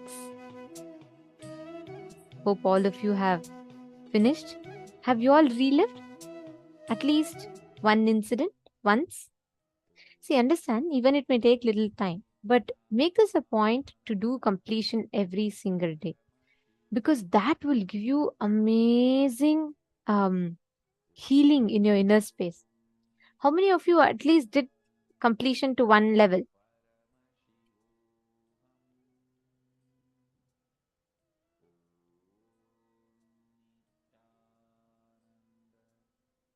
See, Ma Virupaksha, you're saying you don't remember a specific incident. You write down the cognitions. Do the exact thing that I explained sometime back about, digging deeper from the incidents that you remember. Surely it'll open up.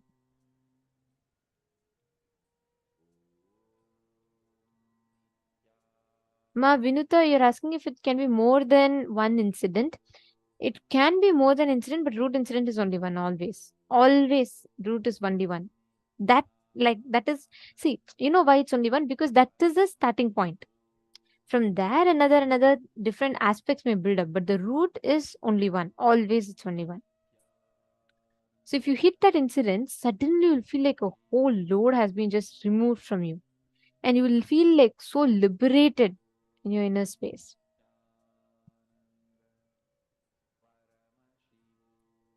Okay, great.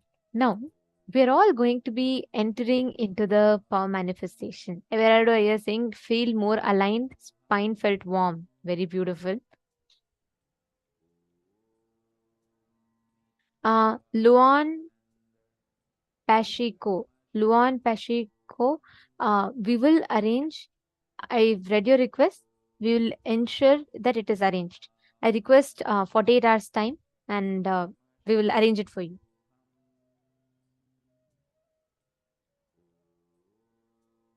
Okay, Geronimo Zaya, I understand. See, because there are so many incompletions we build, it will always take time, no problem. You're saying too many things came up beyond before you could complete. That's good. That means you're recognizing the incompletions. Just wait some time, and through the program, you will be completing. So it's not just like one-time thing. Definitely not one-time. Swamiji till still you get enlightened, you have to keep completing. So you will complete. Throughout the program, we'll have enough time, you'll be able to break one pattern by pattern by pattern.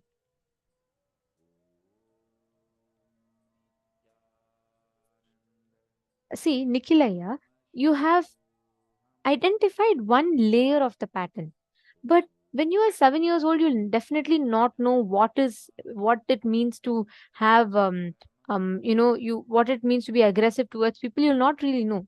So there'll be some much more deeper one, but you will have to take some time to identify that. It'll take time. Akash Rabe, you don't need to search. See, what you're all now trying to do is you're all trying to go back to an incident, trying to identify. It doesn't work that way. We all carry a certain incident which has had a deep, significant impact in our life. So once you start completing with that, what I would say is complete with the earliest incident. Okay. Like just happened 5 years ago or 3 years ago, something that impacted you a lot. Automatically that will lead you to older incident. From there, another to older incident. So there'll be different incidents like that. Understanding? Okay, perfect. Now, we're all going to be entering into the power manifestation session. Like I explained, remember the water bottle example? Every time you break a pattern, like it's like opening the cap, you're going to be continuously letting that water flow, which means the consciousness will start flowing through you. So, shall we all start manifesting powers now that all of you have completed? This is going to be a very fun round to manifest. So basically what all of you are going to be manifesting is the power of remote vision, which means you're going to be scanning and identifying what exactly is the object that I am having. Remote vision means, listen very carefully. Your third eye, like how you can see with your eyes open, you're able to see the place around you, is it not? You can see your bedroom, you can see like right in front of you there is bed, and then there is a window, and then there's a big cupboard here. Like that you'll be able to see when you scan, correct? Sorry, when you see with your eyes open, normally you can see the things around you. The same thing with your eyes closed, any place that you want, you will be able to see. Listen very carefully. As long as you associate yourself to just the 6 foot form, as long as you associate yourself just to your body, you will only identify your capabilities within the periphery of what your body can do. The moment you start identifying, you are the consciousness. Consciousness is what? It is formless, it is all pervasive. It is everywhere, it exists everywhere. So you will be able to know everything happening all over the planet Earth, everywhere. You will be able to identify it. Listen carefully. If an ant climbs on your leg, will you all realize it? Yes? Can you all put yes? If an ant climbs on your leg, does someone need to, do you need to do some meditation to find out if something is on your leg? You'll automatically sense it, correct? Yes. Why? It is not that, why are you able to identify when an ant climbs on your leg? Even if you're busy with something, you'll still feel like something is happening in my leg. Why? Because you feel you exist in the whole body, correct? You don't need to meditate for you to feel what is happening on your leg. You don't need to meditate on something. You just know something is happening on your leg. Because from your head to toe, you feel is yours. You feel you exist. In every pore of your body, you exist, correct? It is not like when you're using your hands, you forget your legs. No, it is not like that. You know something is happening in your leg, your awareness is there also. Why? Because you cognize you are the whole body. You experience yourself as the whole body. Now, instead of just limiting yourself to the body, if you cognize you're the whole universe, some storm happening in Philippines right now, you will be able to know. You will be able to experience it. Earthquake hitting Japan, you will be able to experience it. You will be able to feel it. Are you all catching it? There's a very beautiful incident from Swami Vivekananda's life. Once morning he gets up and he starts complaining he has very, very severe pain in his right shoulder. And then all disciples try to get some medicine to put. He says, no, no, nothing will help. There is something happening to, there's some calamities happening to the right side of a country that's towards the right side, in this side. So please send our sannyasis immediately to attend to that.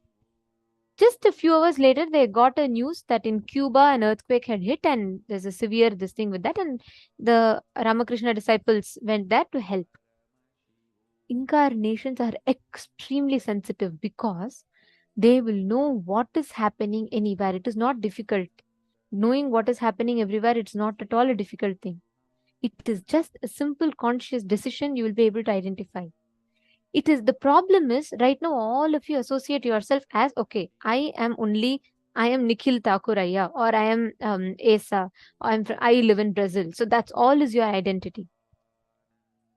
Understanding? You need to shift it from that to understanding that your consciousness, you exist the same intensity in Mumbai, in your house, in your body, with that same intensity you exist as the cosmos. It is just cognition. And it's okay. Right now, you may not be able to immediately experience it. It may not even be immediately possible logically for you. That's okay. But at least start declaring that as a consciousness. Okay? That now, all of you are going to be identifying one object that I am going to be holding here. Ready? It could be anything. Come on. And nobody's going to guess. Nobody's going to say, oh, what will she have? She's conducting a program. Maybe she'll have a table. She'll have this. She'll have that. She'll have Swamiji's deity. No guessing. It could be anything random. Ready? Shall we all start? Sit straight. All of you, close your eyes. Now you're going to visualize yourself as the vast etheric space. The Shastra Pramana tells, Vyomakaram swamatmanam dhyaye digbhiranavritam nirashraya chitish shakti swarupam darshaye tada, which means concentrate and cognize from the subtle to the subtlest constitutive principles yourself as the vast etheric space, the Vyomakara, without form. Just meditate on that. Cognize that you are not having any form. Connect to Swamiji. Intensely connect to Swamiji.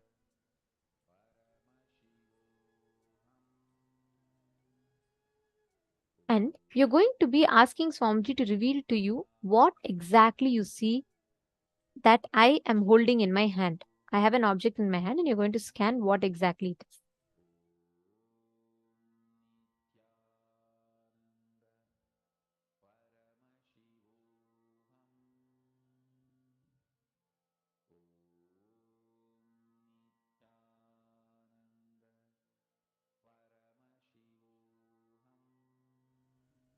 So I'm going to be having an object. I'm actually having an object in my hand. You're going to chant the Mahavakya. Visualize you're pervading everywhere. Like literally visualize that you are everywhere. Just ask Swamiji to show you, Swamiji, exactly what is Ma Nithyananda holding in her hand. See, sometimes you may hear it as words or sometimes it'll just pop up as pictures to you. That's okay. But start with describing whatever comes. Come on, Ma Sanghavasini. See, Ma Sanghavasini, you're asking how will you know if an incident is a root incident? The moment you complete it, Ma, see, you will really feel like you've hit the bottom. It will be an experience. You'll feel like, oh my God, this is what it is. The strong impact of it, you will realize.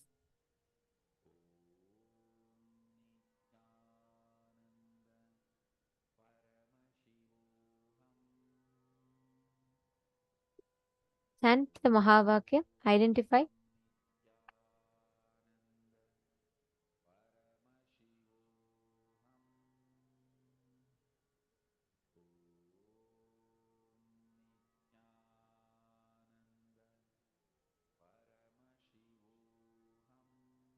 What exactly is object?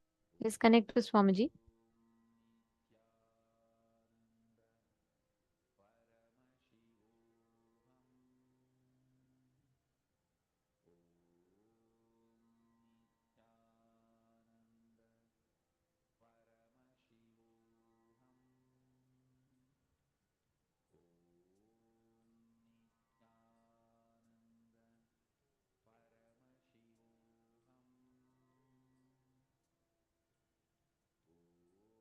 you may see it will be different things. At times you will see it as shapes, colors, sizes, but don't let your logic come into the play. That's the key.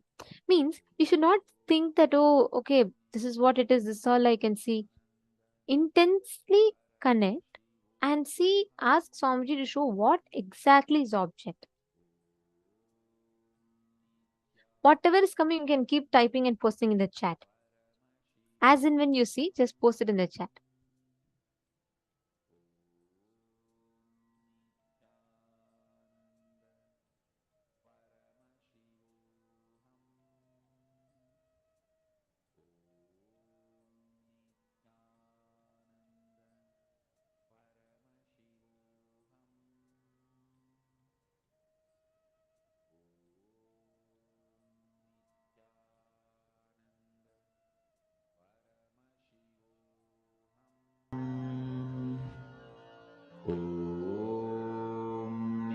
Okay, no guessing.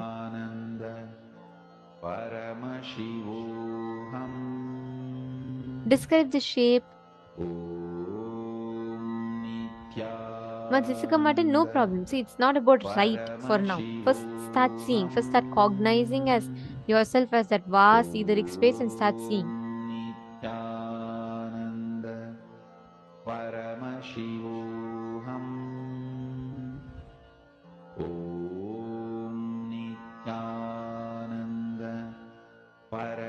Describe the color, describe the shape.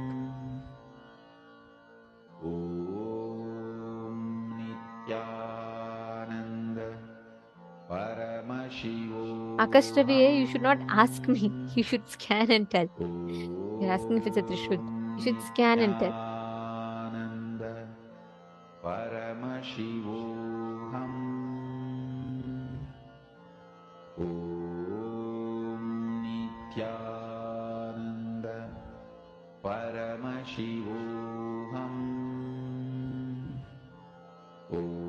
Yes, Nikhil Thakure, you should close your eyes and I'll answer your question a little later.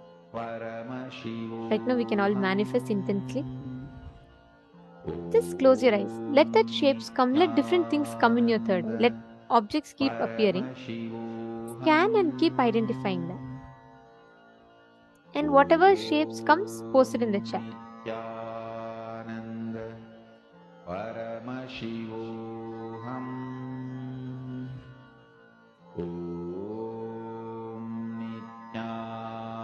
Vivek Raghunathaya, I'm noticing that you are sincerely listening to the session from very long time. You can also post your clicks, whatever you're understanding. You can post your questions if you have any. I'm seeing you're sincerely participating. You're sitting. You can also participate. Means you can also post questions, your understandings, etc. Good. Joseph Rondi, that's wonderful. Okay, go ahead. Describe more. What color do you see the triangle, or what what more details do you see? The material.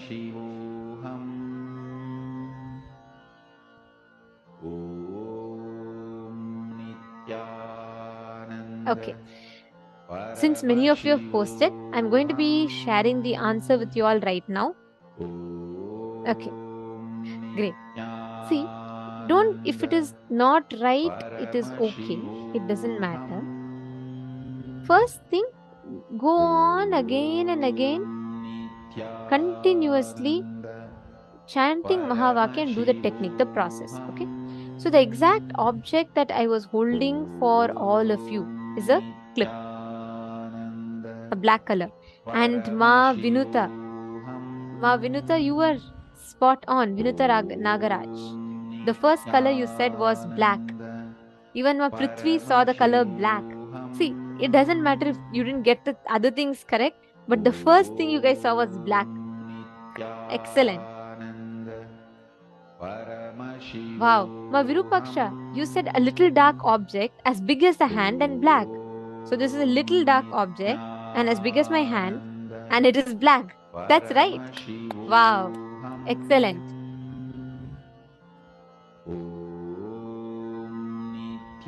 Ma Yogamal, you saw a black rat. Interesting.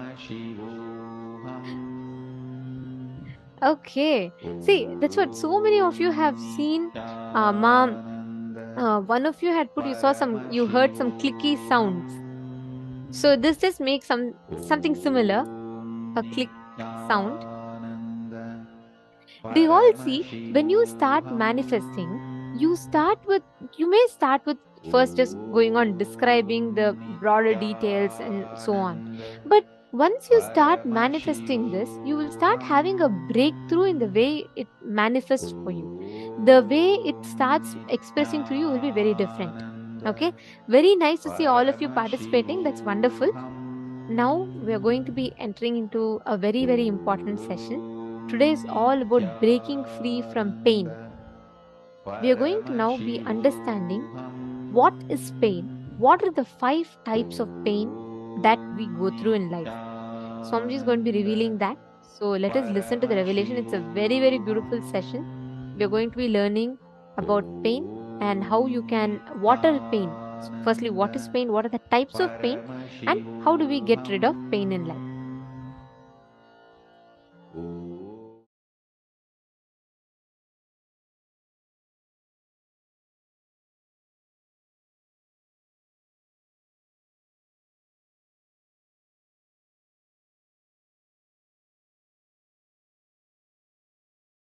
Reason for patterns that are passed through generations. What is the best way to get out of this? First thing. The fundamentally human being learns the basis of their identity. What is right, what is wrong, what is good, what is bad, what is pleasure, what is pain. From your past generations, from your parents, family, people around you who taught you. I still remember very clearly one incident. Let me tell you. It really happened. I was helping the Shivacharyas in the temple, in Arunachaleshwara temple, to light the lamp for the arti. So once the Shivacharyas, they do 2 puja, means the puja is done inside Garbha Mandir and then in Ardha Mandapa. Till the level of Ardha Mandapa, anybody can go and help them and light diyas and give them during the puja, arti. In those days, temple did not have so many staff. And even the staff were there, not only understaffed, they were to run around to all the different sannidhis, shrines. So we are small kids who volunteer. We also go and help here and there, and it's a big blessing and it's such a joy to volunteer and do puja to Arunachaleshwara. After the puja, they will give the vibhuti first to us, so that's a big pride. Of course, never to forget a very good share of Naivedyam, Prasadam, food, graced by Paramashivam himself. So, we always run and do volunteering. And once when I was volunteering, the camphor fell on my finger mixed with oil, burning, fell on my finger and got burnt. And anyhow, immediately the other people who were there, they helped me and they put my hand in the water and the burning sensation started settling.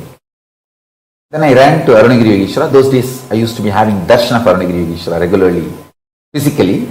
I ran to him and said, like this, it happened. And he just held that finger and said, Kana, நெருப்பு சுடுங்கிறது தப்பு பாடமப்பா, பாடத்தால் தான் சுடுதே தவிர இருப்பினால் சுடலப்பா. He was telling me, the fire burns, fire hurts, is because the lesson we learned that fire will burn, not by the existence fire will burn. Of course, don't try in your home. Just listen to the whole story. Then he got little camphor And he held that finger which got burnt with his hand and asked me to touch the camphor with other hand. And he held my hand continuously. Slowly I could see from my stomach the fire spreading all over my body. The heat was increasing. But it was such pleasure, intense, pleasant experience and pleasure from inside. And it went, the temperature went to the extreme. The camphor which was touched by my other hand just lit up. To that level, my body temperature has gone up, but no pain, no suffering. It was pure pleasure.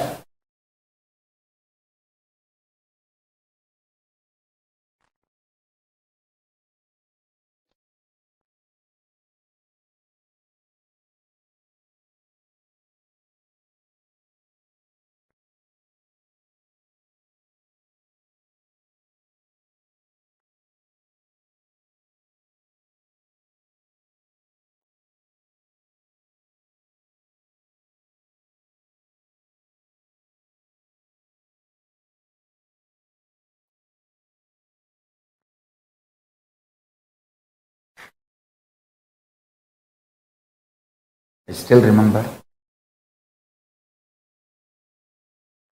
how he raised the whole,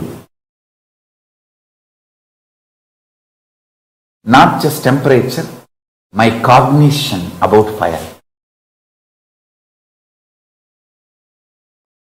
That's it. I realized even the so-called fundamental experience, like fire burns, is because you learned that way. You are delusory learning, not because of its existence. He said, hey, Agni, தத்துவமப்பா, அது வயத்துக்குள்ளே தான் இருக்கு. நம்ம வயத்துக்குள்ளே இருக்கிறது எப்படி துக்கம் கொடுக்கும்? He was trying to teach me in Tamil. I am trying to repeat the words as it is. Fire is a principle, fundamental principle of existence, and it is there inside our stomach. Anything which is inside our stomach, how can that destroy us or burn us or disturb us? Skin is the Prithvi, the earth component of you. Fire is one more component of you.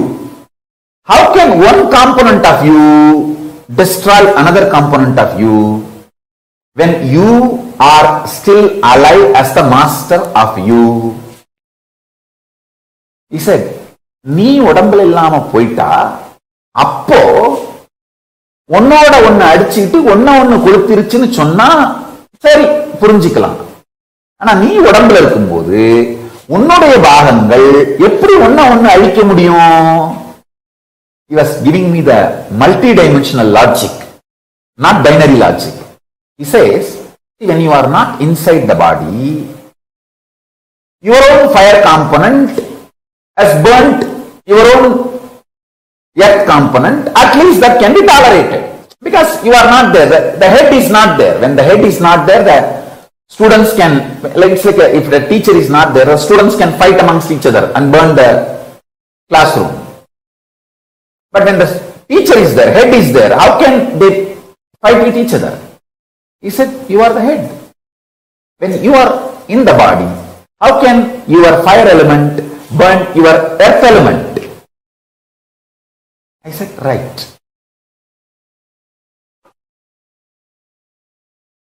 Correct, Swami.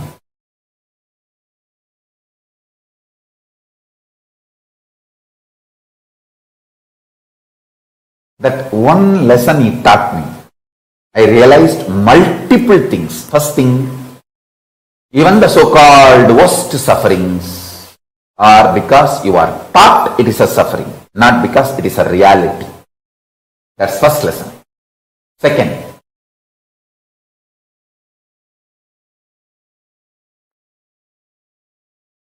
the hydrophobic material which keeps your DNA together, that hydrophobic material is filled with sound.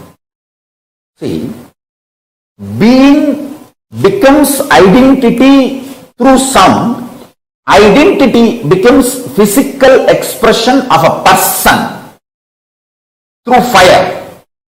The person manifests is good, bad, right, wrong, everything through earth, the Prithvi element. See this satsang again to understand what I am saying. The sound component, nada tattva, sound principle, keeps consciousness and matter together, means that is the first intervention into the hydrophobic component which keeps DNAs together, DNA's spare parts together. Guru, by giving the right sound, vibrations, cosmic principles in the form of Anagata Dvani, he gives new birth and breaks all the patterns passed through the generations inside you.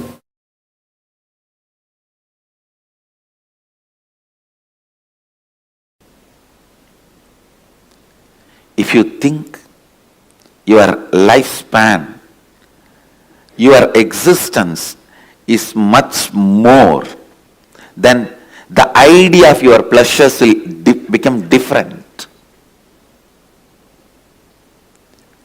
The ideas about your pleasure will become different.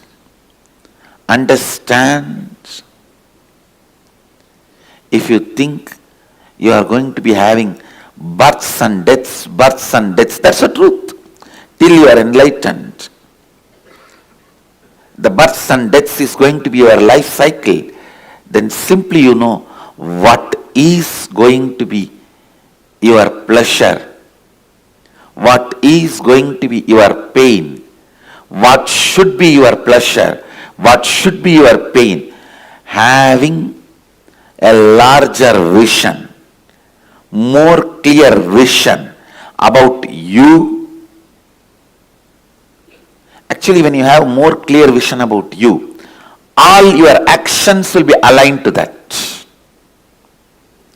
Your pleasure, what do you consider as pain, what do you consider as pleasure, what do you consider as good, what do you consider as bad, everything will become different if what you consider as you changes. What do you consider as you, if that changes,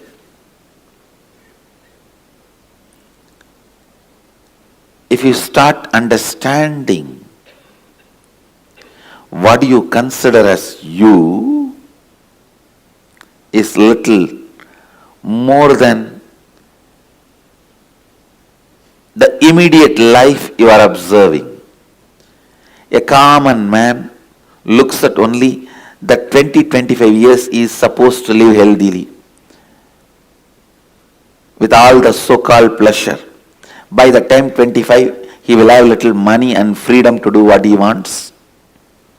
And by the time he is 50, over everything. So this 25 years only you consider as life.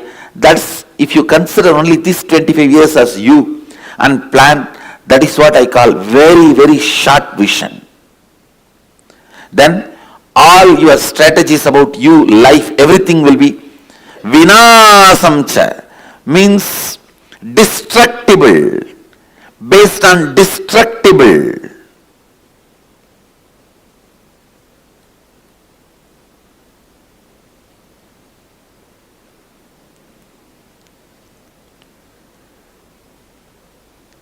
if your strategies are based on something destructible, do not enjoy, do not expect long-term peace or bliss, because your strategy itself is not for that. When you are building your house itself, you are building with bamboo concrete, which lifespan is only 20 years. And then you expect your fourth generation to live in that house. You make a wall. This is for the photograph of all my first generation.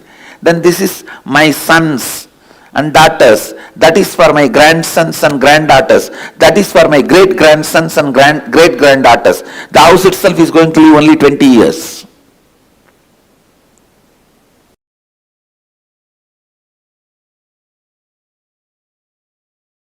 See, before even the individual delusion, Maya, manifesting in me and going after my personal ideas about good, bad, what society teaches us as pleasure, pain, greed, lust, sex, pleasure or comfort, luxury, whatever an individual goes through, before any of those patterns and artes developing in my system, my gurus made me realize I am expression of Paramashiva. I am manifestation of the principle, not individual. Understand? I am not individual. I am manifestation of principle.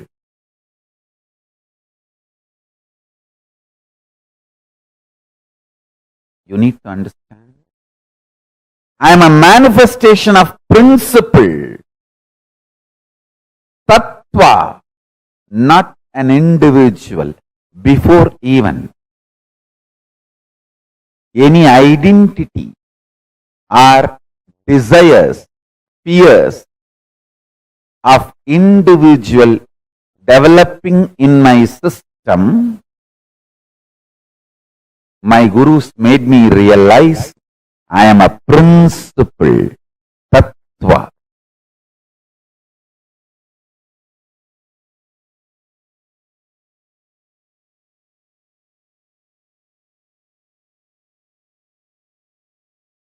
Now I want to tell you, for living enlightenment, you need vision, not sacrifice.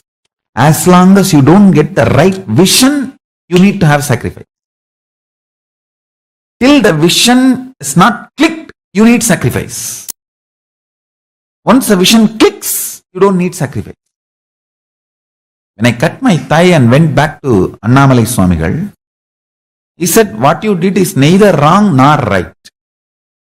I couldn't understand. What do you mean? He said, because of this cutting yourself, you got the click. Ultimately, that you are not the body. Actually, after that only he gave me the initiation into that Aham Spurana. The methodology of the Aham Spurana by great incarnation, Ramana Maharshi. It was transmitted to me by Annamalai Swamigal. So Ramana Maharshi is my Paramaguru.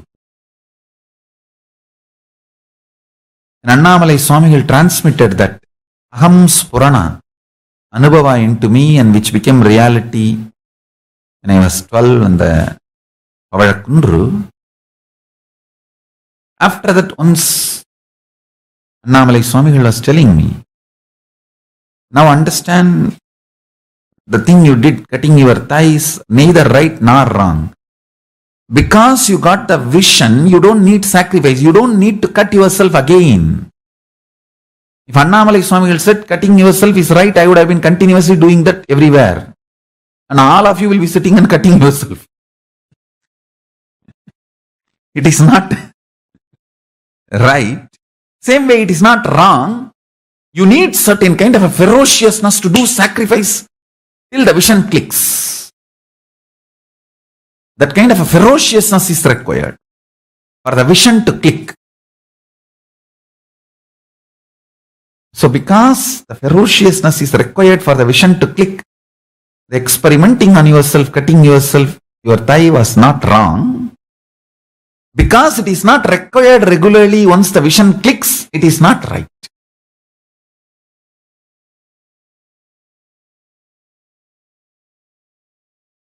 Understand it properly. Sacrifice is required only till the vision clicks. Once the vision clicks, you don't need sacrifice. Because living enlightenment does not need sacrifice. It only needs the vision clicking in you.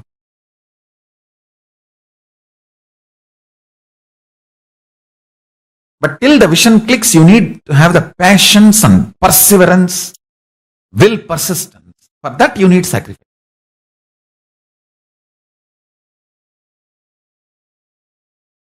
Shivanyana anubhuti, Shivanyana anubhava, Paramashivanyana anubhuti is a vision manifest, not torture or suffering.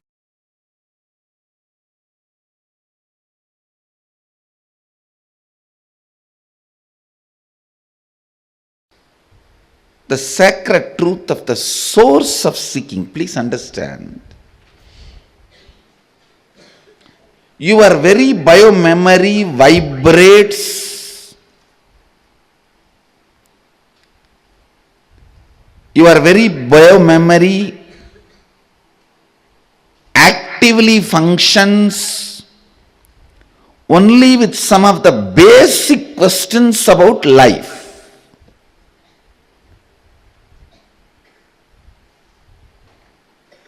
What is pleasure? How can I have more? What is pain? How can I avoid that? What is life? Is this understandings help me? Is this understandings going to help me? What is joy?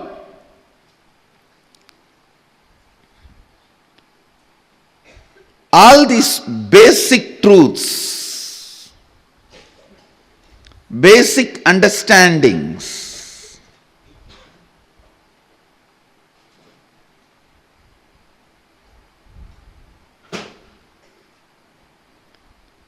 how can I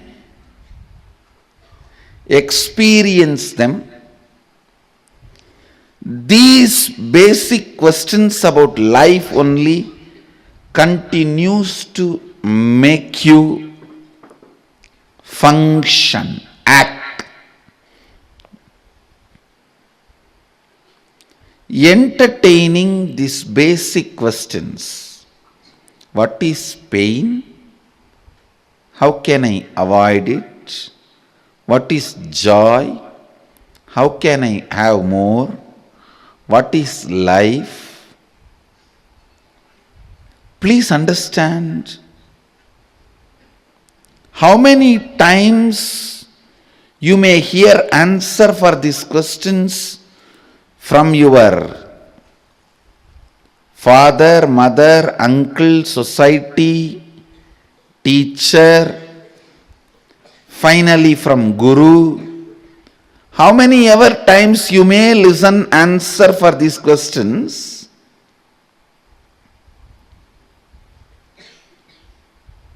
Listening to better and better answers for these questions and clicking with them is maturity. Listening your own answer and experiencing once for all is enlightenment. Understand? It's nothing but basic questions. What is life? What is death? Why suffering? Why pain? What is bliss? What is joy? How can I have more joy? How can I have less pain? What is it that is living inside me? What is it that changes inside me? What is it that does not change inside me? What is it that is making me move? What is it that is making me tired? What makes me exciting? What makes me feel bored? For these basic questions, if you have better and better answer and click with the better answers, that is called maturity. Naturally, the answer your friend gives when you are 5-year-old will be different. Your mother gives when you are 6-year-old will be different. When your father gives when you are 14 will be different. Finally, when you reach your guru, the answer he gives will be different. So clicking with better and better answers is maturity. Ultimately, clicking with your own answer, experience, and the question disappearing once for all is enlightenment. That is enlightenment.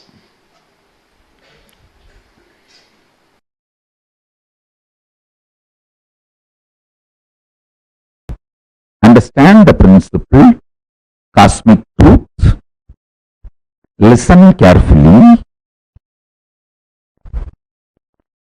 Swadhisthana, fear-centric chakra. If you decide to get involved consciously in your fears, there will be one point you will reach God. Nothing more worse can happen to my existence externally or internally. There can't be any more pain. Possible collapse for my external existence or internal existence, you will reach that and drop. That is the moment the beautiful, powerful cognition will rise in you. From now, every second I am alive internally and I feel I am alive externally. Itself is a blessing. Nothing more is needed. I neither need bliss, joy inside me to be blissful, to feel fulfilled, nor I need something externally to feel fulfilled and complete. That experience will happen in you if you consciously involve with all your fears, fear fantasies, the patterns, the way the fear manifests in you.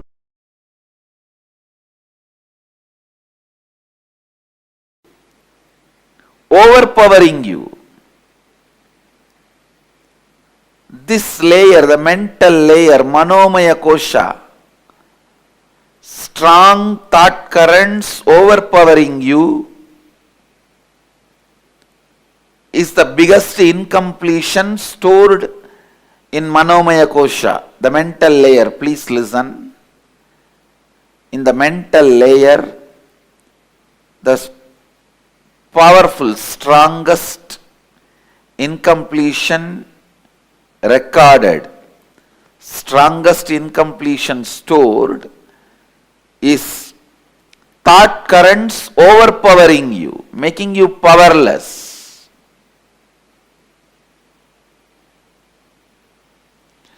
in this layer, we store all the pain patterns. We store all the pain patterns. Physical pain, mental pain, emotional pain, spiritual pain. All the pains are reduced to mental pain and recorded in your being. Please understand, physical pain also, when it is recorded in your mind, it becomes only mental pain. It is the mental pain about physical pain, that's all.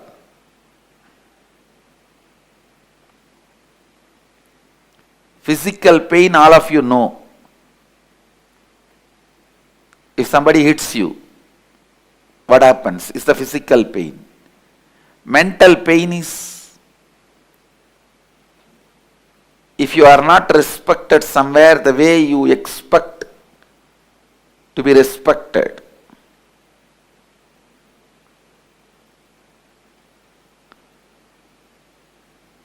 Emotional pain is somebody whom you really love or trust cheats you. And spiritual pain, conscious pain is pain of not achieving what you want to achieve in your life.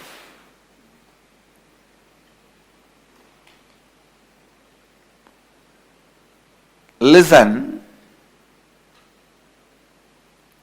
these four major pains get stored in your pain body, in your mental layer. Mental layer is pain body. That is where all the pains are stored.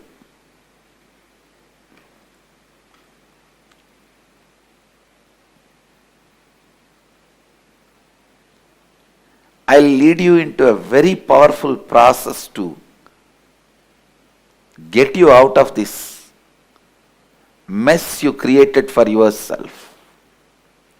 Each thought current overpowering you and torturing you, even though you don't want them. Now I tell you, sit, recall each and every incident, relive them in your inner space. Write them down. I commit with you, today with this Samskara Dahana Kriya, I will complete all your pain patterns because they are not worthy of carrying. You have a stupid U-Haul service. Constantly your pain being transferred wherever you go. This U-Haul service does its job even if you don't call them. That's the problem.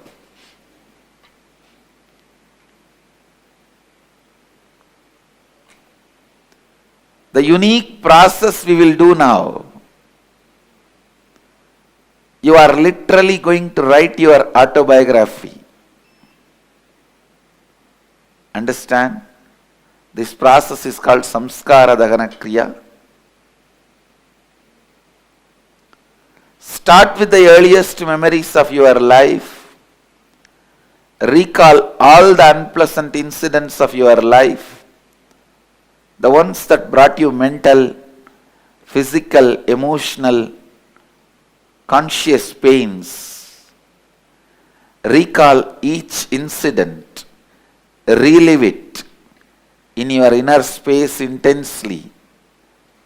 Go back to the same situation, same emotion, same thinking pattern, same understanding, same experience. Go back to that age. Bring that same emotion, bring that same experience. After reliving, write down each incident clearly as if you are writing a story. Do not censor anything. Do not avoid any incidents. Write each and every incident. Don't censor. Do it really, really sincerely. Go ahead. Let's gather for next session. Thank you. Be blissful.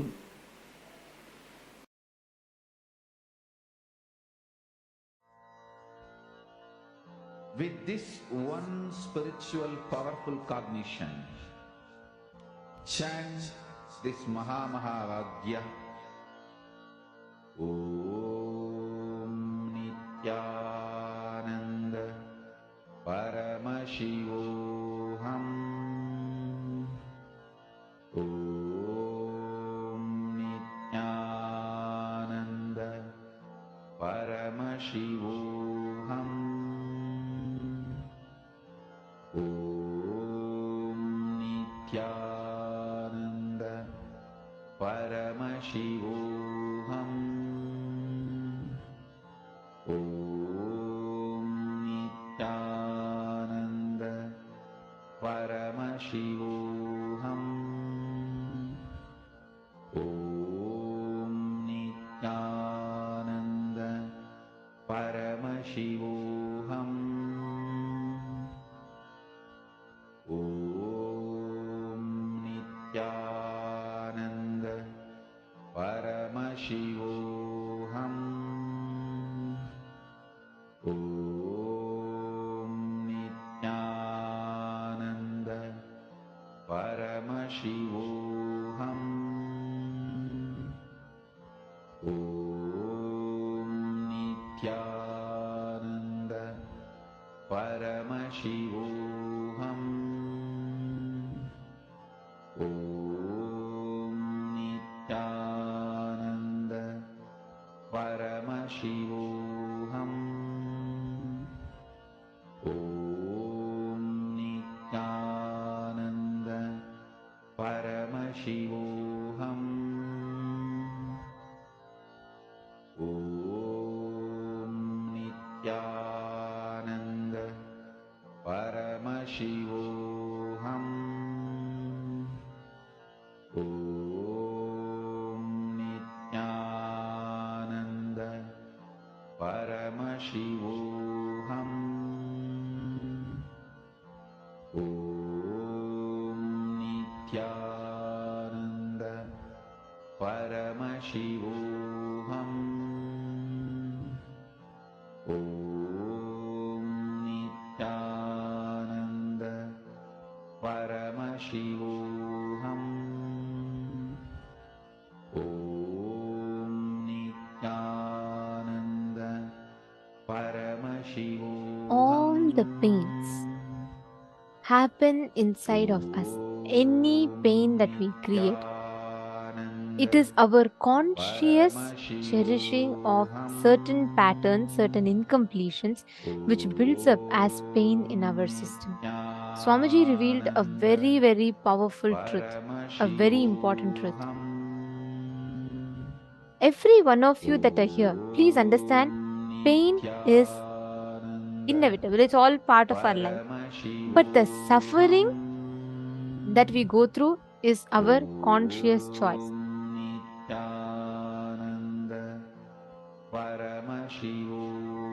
Now, please understand, listen very carefully.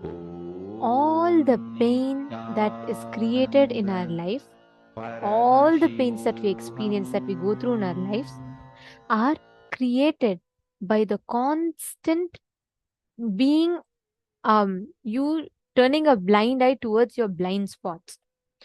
Swamiji revealed right now, right, in this session, Swamiji revealed a very beautiful truth. Swamiji said, the intensity of the pain in multiple different incidents is based on how you cognize it, how you term it. And Swamiji had explained about the types of pain as well. Swamiji revealed to us about what are the different types of pain. It is very important that we understand this, because just this one right understanding about pain will change the perspective which you have about pain and how you attend to that pain in your life. So now we are going to be doing a very beautiful exercise to overcome pain. Swamiji himself gave the exercise towards the last part of the session, but now we are going to be doing it. See, all the so-called worst sufferings is because you are taught it is a suffering. The beautiful incident that Swamiji shared, how when that camphor and oil fell on Swamiji's hand, that same thing, when it is taught as painful, because society conditions you to constantly cognize it as pain, your body believes it as pain. There's a very beautiful incident from Swamiji's life. I always love to share this.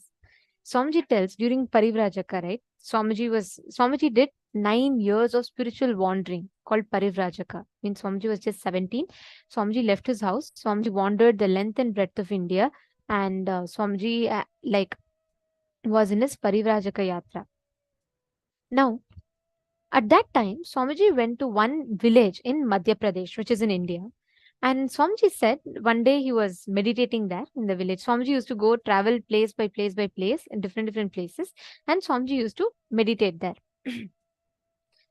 Now, one day what happened was when Swamiji was meditating, Swamiji saw that particular village, one pregnant woman, she was carrying, and walks into a hut. 5 minutes, just in less than 5 minutes or so, she comes out with a baby in her hand. No pain, no crying, no shouting, no noises, nothing. It was absolutely peaceful. She was smiling. She had no tiredness in her face. Nothing. It was just like as if she just went to the room and changed her dress and came back. Swamiji was shocked. Swamiji said he was very surprised and shocked to see this. And anyways, since Swamiji didn't know their language, Swamiji didn't ask immediately, and Swamiji is continuing to meditate. Another few days, exactly another incident like this happened, where again another pregnant woman, she walked into the room, that hut. Okay, she goes into that hut and she comes out with a baby in her hand. Again, no shouting, no screaming, no tears, no pain, no tiredness. She was so calm and so smiling and so blissful.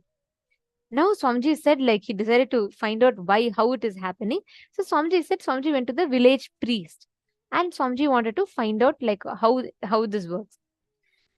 Swamiji said, Swamiji went up to the village priest and asked, I see that, pregnant women are going and there's no delivery pain, there's no labor pain, and they're walking out like this. Then the priest was shocked, even more shocked than Swamiji. He said, pain? What pain? There is absolutely no pain, because from young age we are all taught that delivering a child is the most joyful thing to do, so they consider it as a joy. And also to add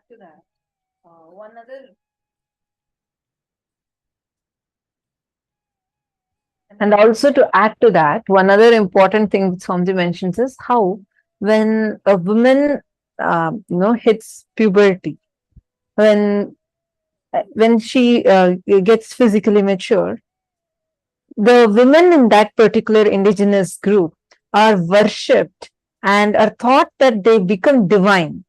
So when the fundamental cognition itself is thought like that, the way they cognize about themselves, and there was no concept of pain, there was no concept of whether it is something impure happening to them, some kind of a suffering happening to them. Instead, it was blossoming of the divine, which is what made them even relate to their own self in that manner. Actually, this is so in tune with what Swamiji was just sharing, right? I love listening to this experience, as Swamiji says, about how Swamiji lit that camphor in that Arunagiri Yogeshwara experience. This is so beautiful. The conditionings that we carry are that powerful. Actually, these conditionings you carry, when it goes a little deeper into your biomemory, it even gets transferred from one birth to another. And these conditionings is what is actually dictating the way we respond, react to things, experience things. Otherwise, the same cold that we experience, even let's say it just goes up to 18 degrees Celsius, you start feeling if it's 18 degrees, you start freezing. You're like, oh my God, it's so cold. But there are people that live in Himalayas in freezing temperatures. Sometimes it's -3, -4 degrees Celsius, wearing just a loincloth on their hips. There are rishis, yogis, who just wear a loincloth and nothing to cover their body, sit on the ice and meditate. There are Tibetan monks that are walking there. barefoot on the ice. How come? How is it their body is different? Understand, it is because the cognitions, the conditionings are deconditioned, and the very way they cognize about themselves completely change. Which is why even the way the body interacts with nature changes. Which is the same reason why we experience pain. It's actually a brainwashing that is done to us, a conditioning that is done to us. You do have the power to overcome it just by using. This is what my guru has declared. Pain and suffering is a lie. Just using that one cognition, you do have the power to walk out of any pain, any suffering. You have that power. Because this is the power that Swamiji has bestowed you with. This is the power that Swamiji has blessed you with. See, understand, all the pain and suffering, we are cognizing something is a suffering because we are taught that way. You believe it is a suffering. When someone calls you, okay, if I call you a dolphin, will you feel offended?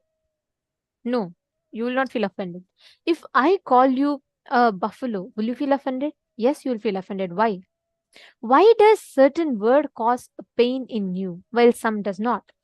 If I call you intelligent, you will feel proud. If I call you not interesting, you will feel offended. Why? We are trained that way. We are taught that way. Society conditions us from your young age because you are taught that this is pain, this is suffering. All the worst suffering, it is all a lie because you are taught it is a suffering. That is why you cognize it as a suffering. What you consider as your pain, what you consider as your pleasure, what you consider as good, what you consider as bad, everything is your conditioning. You trained your brain to believe that it is pleasure or it is pain, therefore, it is pain or pleasure. You trained your brain to believe that something is good, it is good. Based on what you have conditioned yourself to be, that's what you cognize, that's what it becomes like. Getting it? Understanding? Now, what you all can do is start with the earliest memories of your life. Recall unpleasant incident of your life where you had mental, physical, emotional, conscious pain. Now, Swamiji himself gave the process, right? Some incidents you'll feel like the worst injustice has been done to you. Listen very carefully. Sometimes you will feel the worst injustice has been done to you. That suffering you are carrying, you may not be responsible for the incident that happened to you, but the suffering that you are carrying inside, you are responsible for that. This is the universal law. This is the truth. Please listen carefully. You may think, no, how can pain and suffering be a lie? Then all the suffering I've had in my life, is it a lie? Listen very carefully. Incidents might have happened that would have cost you, that would have been very wrong. Someone would have cheated you. We're not going to analyze whether it is right or wrong. But the suffering that you are carrying, yes, you are responsible for it. You are responsible for the suffering that you create inside of you. Now, please sit, identify, analyze, understand what are these sufferings that you've created inside yourself. Pen down. Pen down all the most painful incidents that you have had. Please pen them down.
Hope all of you have written down and started reliving.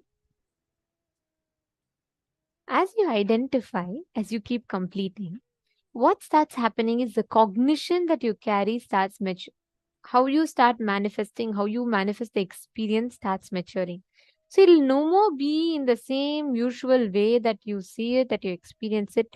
It'll have a completely different shift altogether. Now, all the participants, every one of you that are here, understand whenever you liberate yourself from certain pain pattern that you're stuck with, you start experiencing a profound breakthrough in the way you see, the way you experience reality. Now, with that being said, we're going to be entering into the power manifestation where you all can actually scan, you all can actually see through the third eye and identify how a particular place is just through your conscious will. In the last round, you all scanned an object that I was having. Now, you're going to be going to the next level. And Nikhil Thakuraya, don't worry.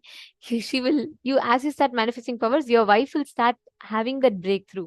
Many spouses who get connected to Swamiji, the first thing they say is, when they see the transformation happening in their spouse, they start feeling like, oh my God, it is possible, it is real. And they start feeling enriched. And this will also help. Actually, we have a day where Swamiji, we will learn on relationships. I highly recommend that just try getting your wife, like talk to her, probably just ask her to come and sit with you. Talk to her and get her to sit.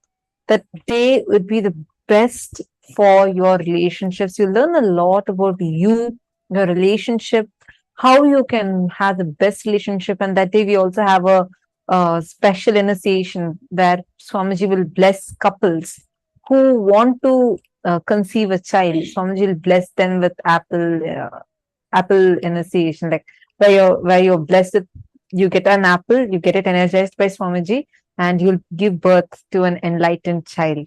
So I highly recommend that you attend even that day along with your wife. We will let you know the exact date. That way you can get your wife also to come and attend along with you. Try talking to her and just see how, just work with her, like to enrich her, and you would know better to talking to her, listening, and it'll really, really help you for having an amazing relationship with her. Okay, there's a very interesting question from Fabio Bruno Aya. He's saying, I have a doubt. Swamiji explained that if one person robs another person and the person who was robbed is not disturbed about that incident, the person who stole does not receive karma. Correct. Swamiji did say that.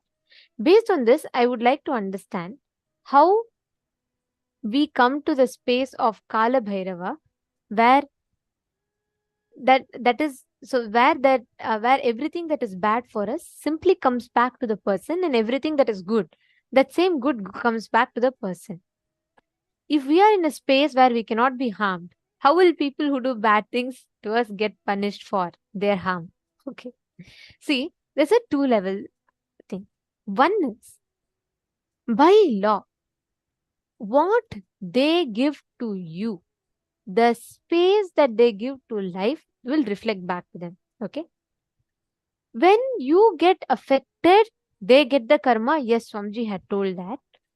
Listen very carefully. The very fact that you feel, oh, if I am complete, then they will not get the justice, actually shows you're getting affected by it. If the agenda here, see, there are two different things. If your goal here is to make that person realize, when you are in the space of completion, only you can make them realize. If your space is just to give them back what they gave, then if you get harmed, they will get it back. So many enlightened masters have brought the greatest of transformation in people, not by giving back harm, but by blessing them. There's a very beautiful incident that happens in Buddha's life. Once he's sitting and giving satsang, and a man who's very disrespectful, who doesn't believe all this, he comes and looks at Buddha and he starts yelling. he starts yelling at Buddha and he says, what kind of a master are you? Why should we believe you? You teach suffering is true and all that. Why should we believe you? And next to Buddha, Buddha's disciple Ananda is sitting, and he gets so annoyed the moment he sees this man shouting at his master. And I mean, everyone is there and he gets so annoyed. So he's like, he just gets up. Buddha says, no, sit. Buddha looks at him and keeps smiling. The man now gets irritated too much. He says, I'm telling you so much, you're not even reacting, you're smiling. And he even spits at Buddha. Now Ananda immediately jumps up and he's about to go and harm the person. Buddha says, no, sit. And Ananda just keeps quiet. And the person, after some time, he goes back. Then Ananda says, Master, how is it right? He's doing something that's so wrong. And if I don't react to it, how is it right? Buddha beautifully explains to him, if you react to him, there is no difference between you and him, because even he is in the space of anger as you. And you are also falling to the space of anger as him. So what is the difference? So Buddha said, only when you don't react, you can actually help him. Now, after some time, Ananda doesn't really understand the whole thing, but he just listens to what Buddha says. After some time, this man comes back. He just falls at the feet of Buddha and he starts crying. He tells, even when I did so many things out of my anger, you still didn't respond. You didn't react. That love, that smile that you really smiled with, and you gave blessed. After actually the man spits at Buddha, Buddha blesses him that let the suffering that you are in, which makes you get so irritated with me, let that be liberated from you. The man falls at Buddha's feet and he says, my whole inner space is melted and my whole anger is dissolved. I cannot feel any more angry towards a being like you, like that. And he apologizes to Buddha. Understand, many times you not reacting to the situation from incompletion makes that situation more complete. It is not about whether it is what type of situation it is. It is not about that. It is not about anything to do with outside. It is to do with inside of you. So listen very carefully. Constantly come back again and again and again to the space of completion. You will see, whenever you let life deal with it, life will serve the justice. So many people do wrong to Swamiji. Have you ever seen Swamiji get affected by it? No. Does that mean that they're all not getting back what they've given to life? They are. The law of life is what you give to life, life has to give back to you. Understand, what you're getting mixed up is these two different things. Karma is the thought current. If their thought current is to harm, what thought current they give, they have to get it back. That's the law of life. Whether you get harmed about it or not is different. When you don't get harmed by it, the completion that you can bring them will be much more deeper. See, when you react, what you're doing, you're also reacting. You're only adding more. If I put ghee into the fire, I can't put the fire off. I can only increase the fire. Whenever you react, you're only increasing the incompletion and you're falling into the karma chakra.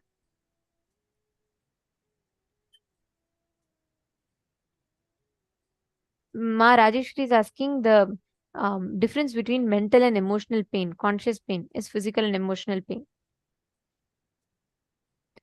Oh, Ma Vinuta Nagaraj, I'll just quickly answer your thing, Ma.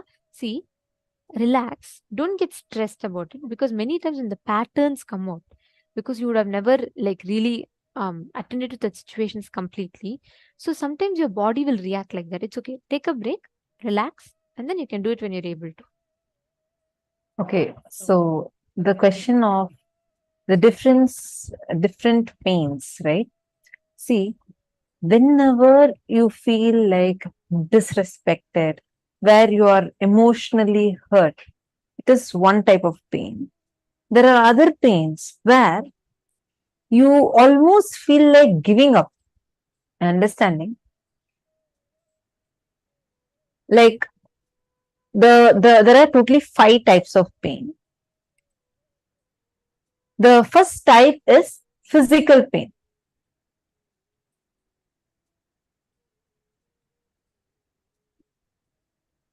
The physical pain is where you physically experience the pain, like anything to do with a small headache to, like really body is paining a lot, like in all levels, that is physical pain. Next is mental pain, where whether if someone is disrespecting you, insulting you, all of these go under mental pain. Emotional pain is much more deeper, understanding, ma? Where deep inside of you, you feel like there is no one for me. I don't have anyone. Like it hits a lot more deeper. It is to do with your emotions. That is called as emotional pain. Are you understanding?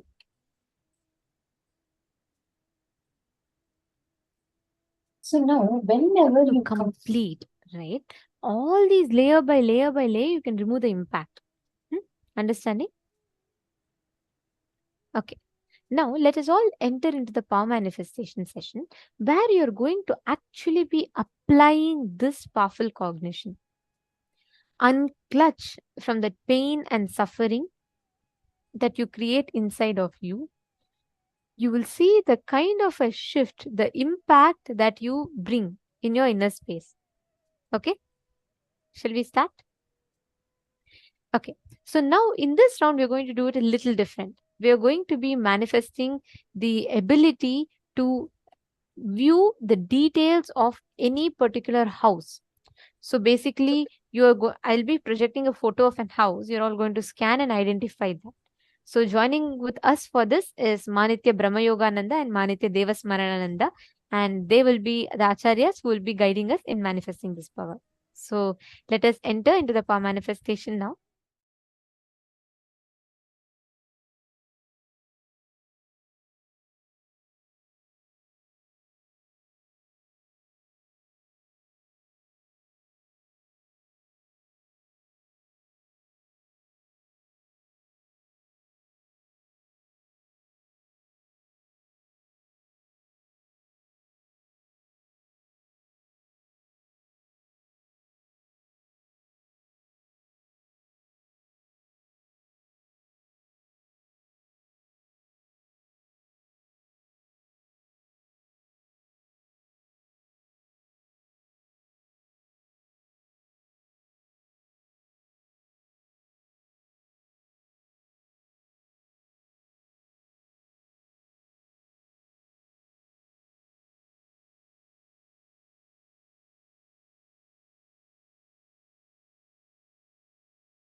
Nithyananda, it is a pleasure to be here again today with each and every single one of you for this power manifestation session. My name is Brahmayoga, and today we will be your acharyas for this power manifestation session. So before we start the power manifestation, I would like to know how was the internalization exercise which all of you have done today? Did it give you a breakthrough? Was it simple to understand? Were you able to complete with the cognition of pain? Did you feel light after doing it? What are the different clicks which you have gotten? I would like everyone to just take 2 minutes and post in the chat what is your powerful cognition which clicked with you from this session.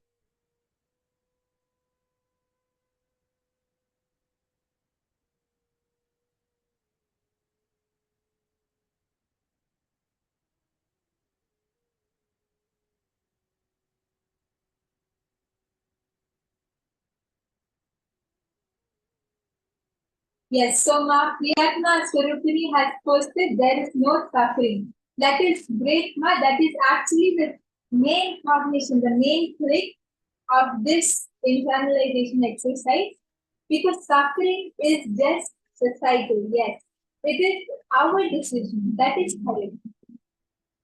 I request everyone else also to post. You'll see that when you post your cognitions, when you write them down, when you type them out, at that time, it will help you in manifesting powers. It will help in the power manifestation session because you become conscious of the cognition which is there inside of you.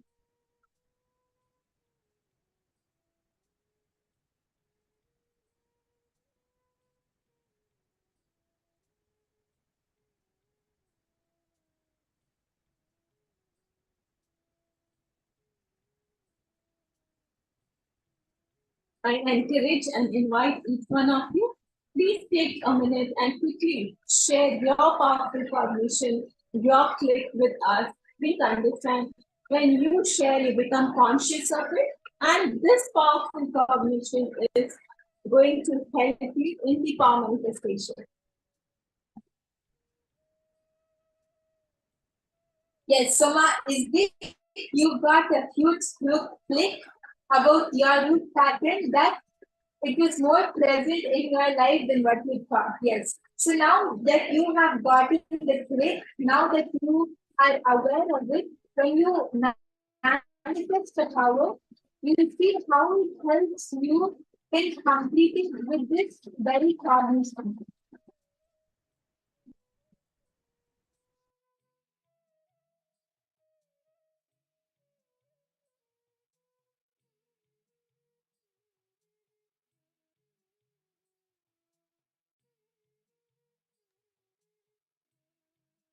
Yes.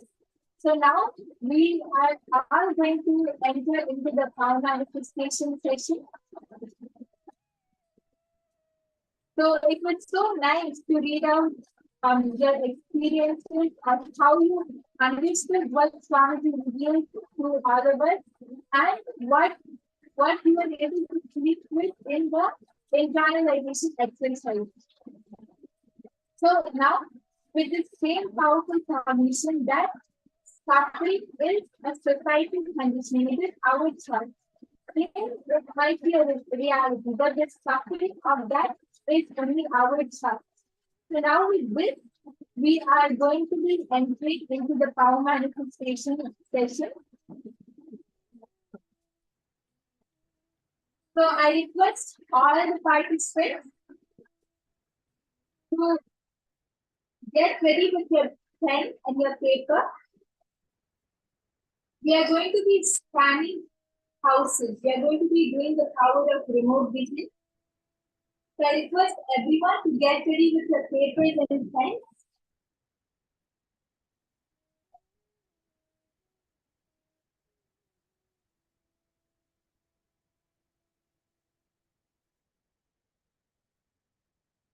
Yes.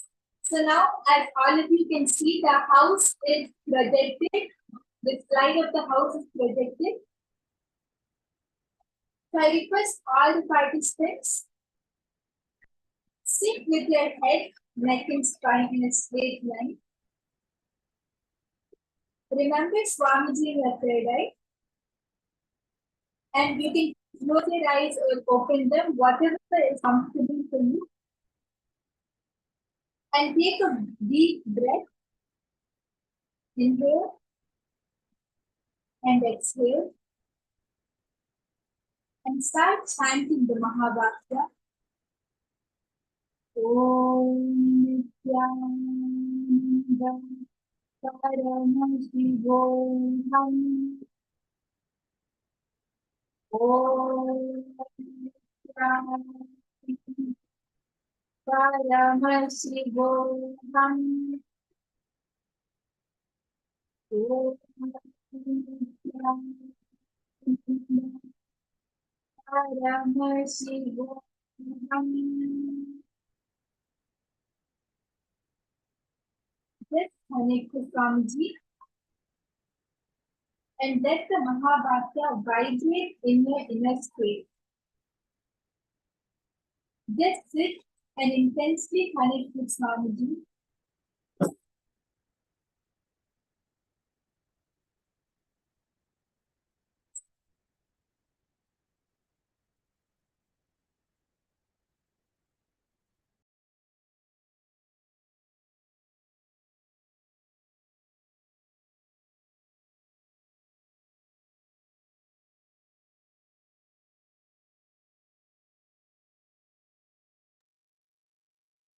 And I also request all the participants to scan the house in full detail.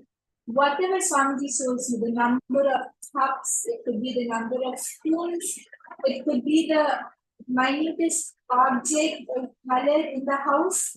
Whatever Swamiji shows, you can even draw a full map of the house. You can write the material the walls are made of, the type of designs, the type of colors, the number of bedrooms, the number of bathrooms, what type of kitchen it is, the flooring, what is the type of flooring, the color of the flooring, what type of bathroom is it, what is the model of the house, everything, whatever Swamiji showed you can write it down in full detail.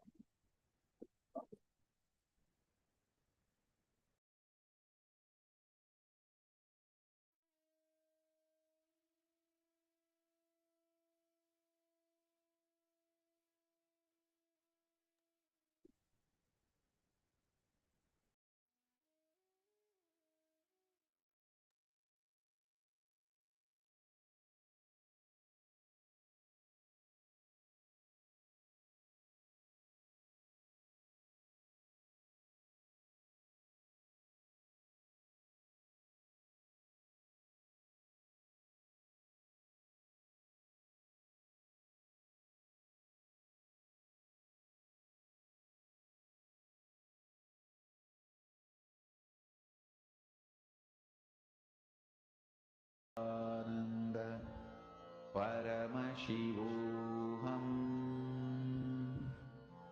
Om Nithyananda Paramashivoham. Om Nithyananda Paramashivoham. Om Nithyananda Paramashivoham. Om Nithyananda Paramashivoham. Om Nithyananda. Yes, Maham too. You have asked if we have to scan only the living room. So we actually have to scan the whole house.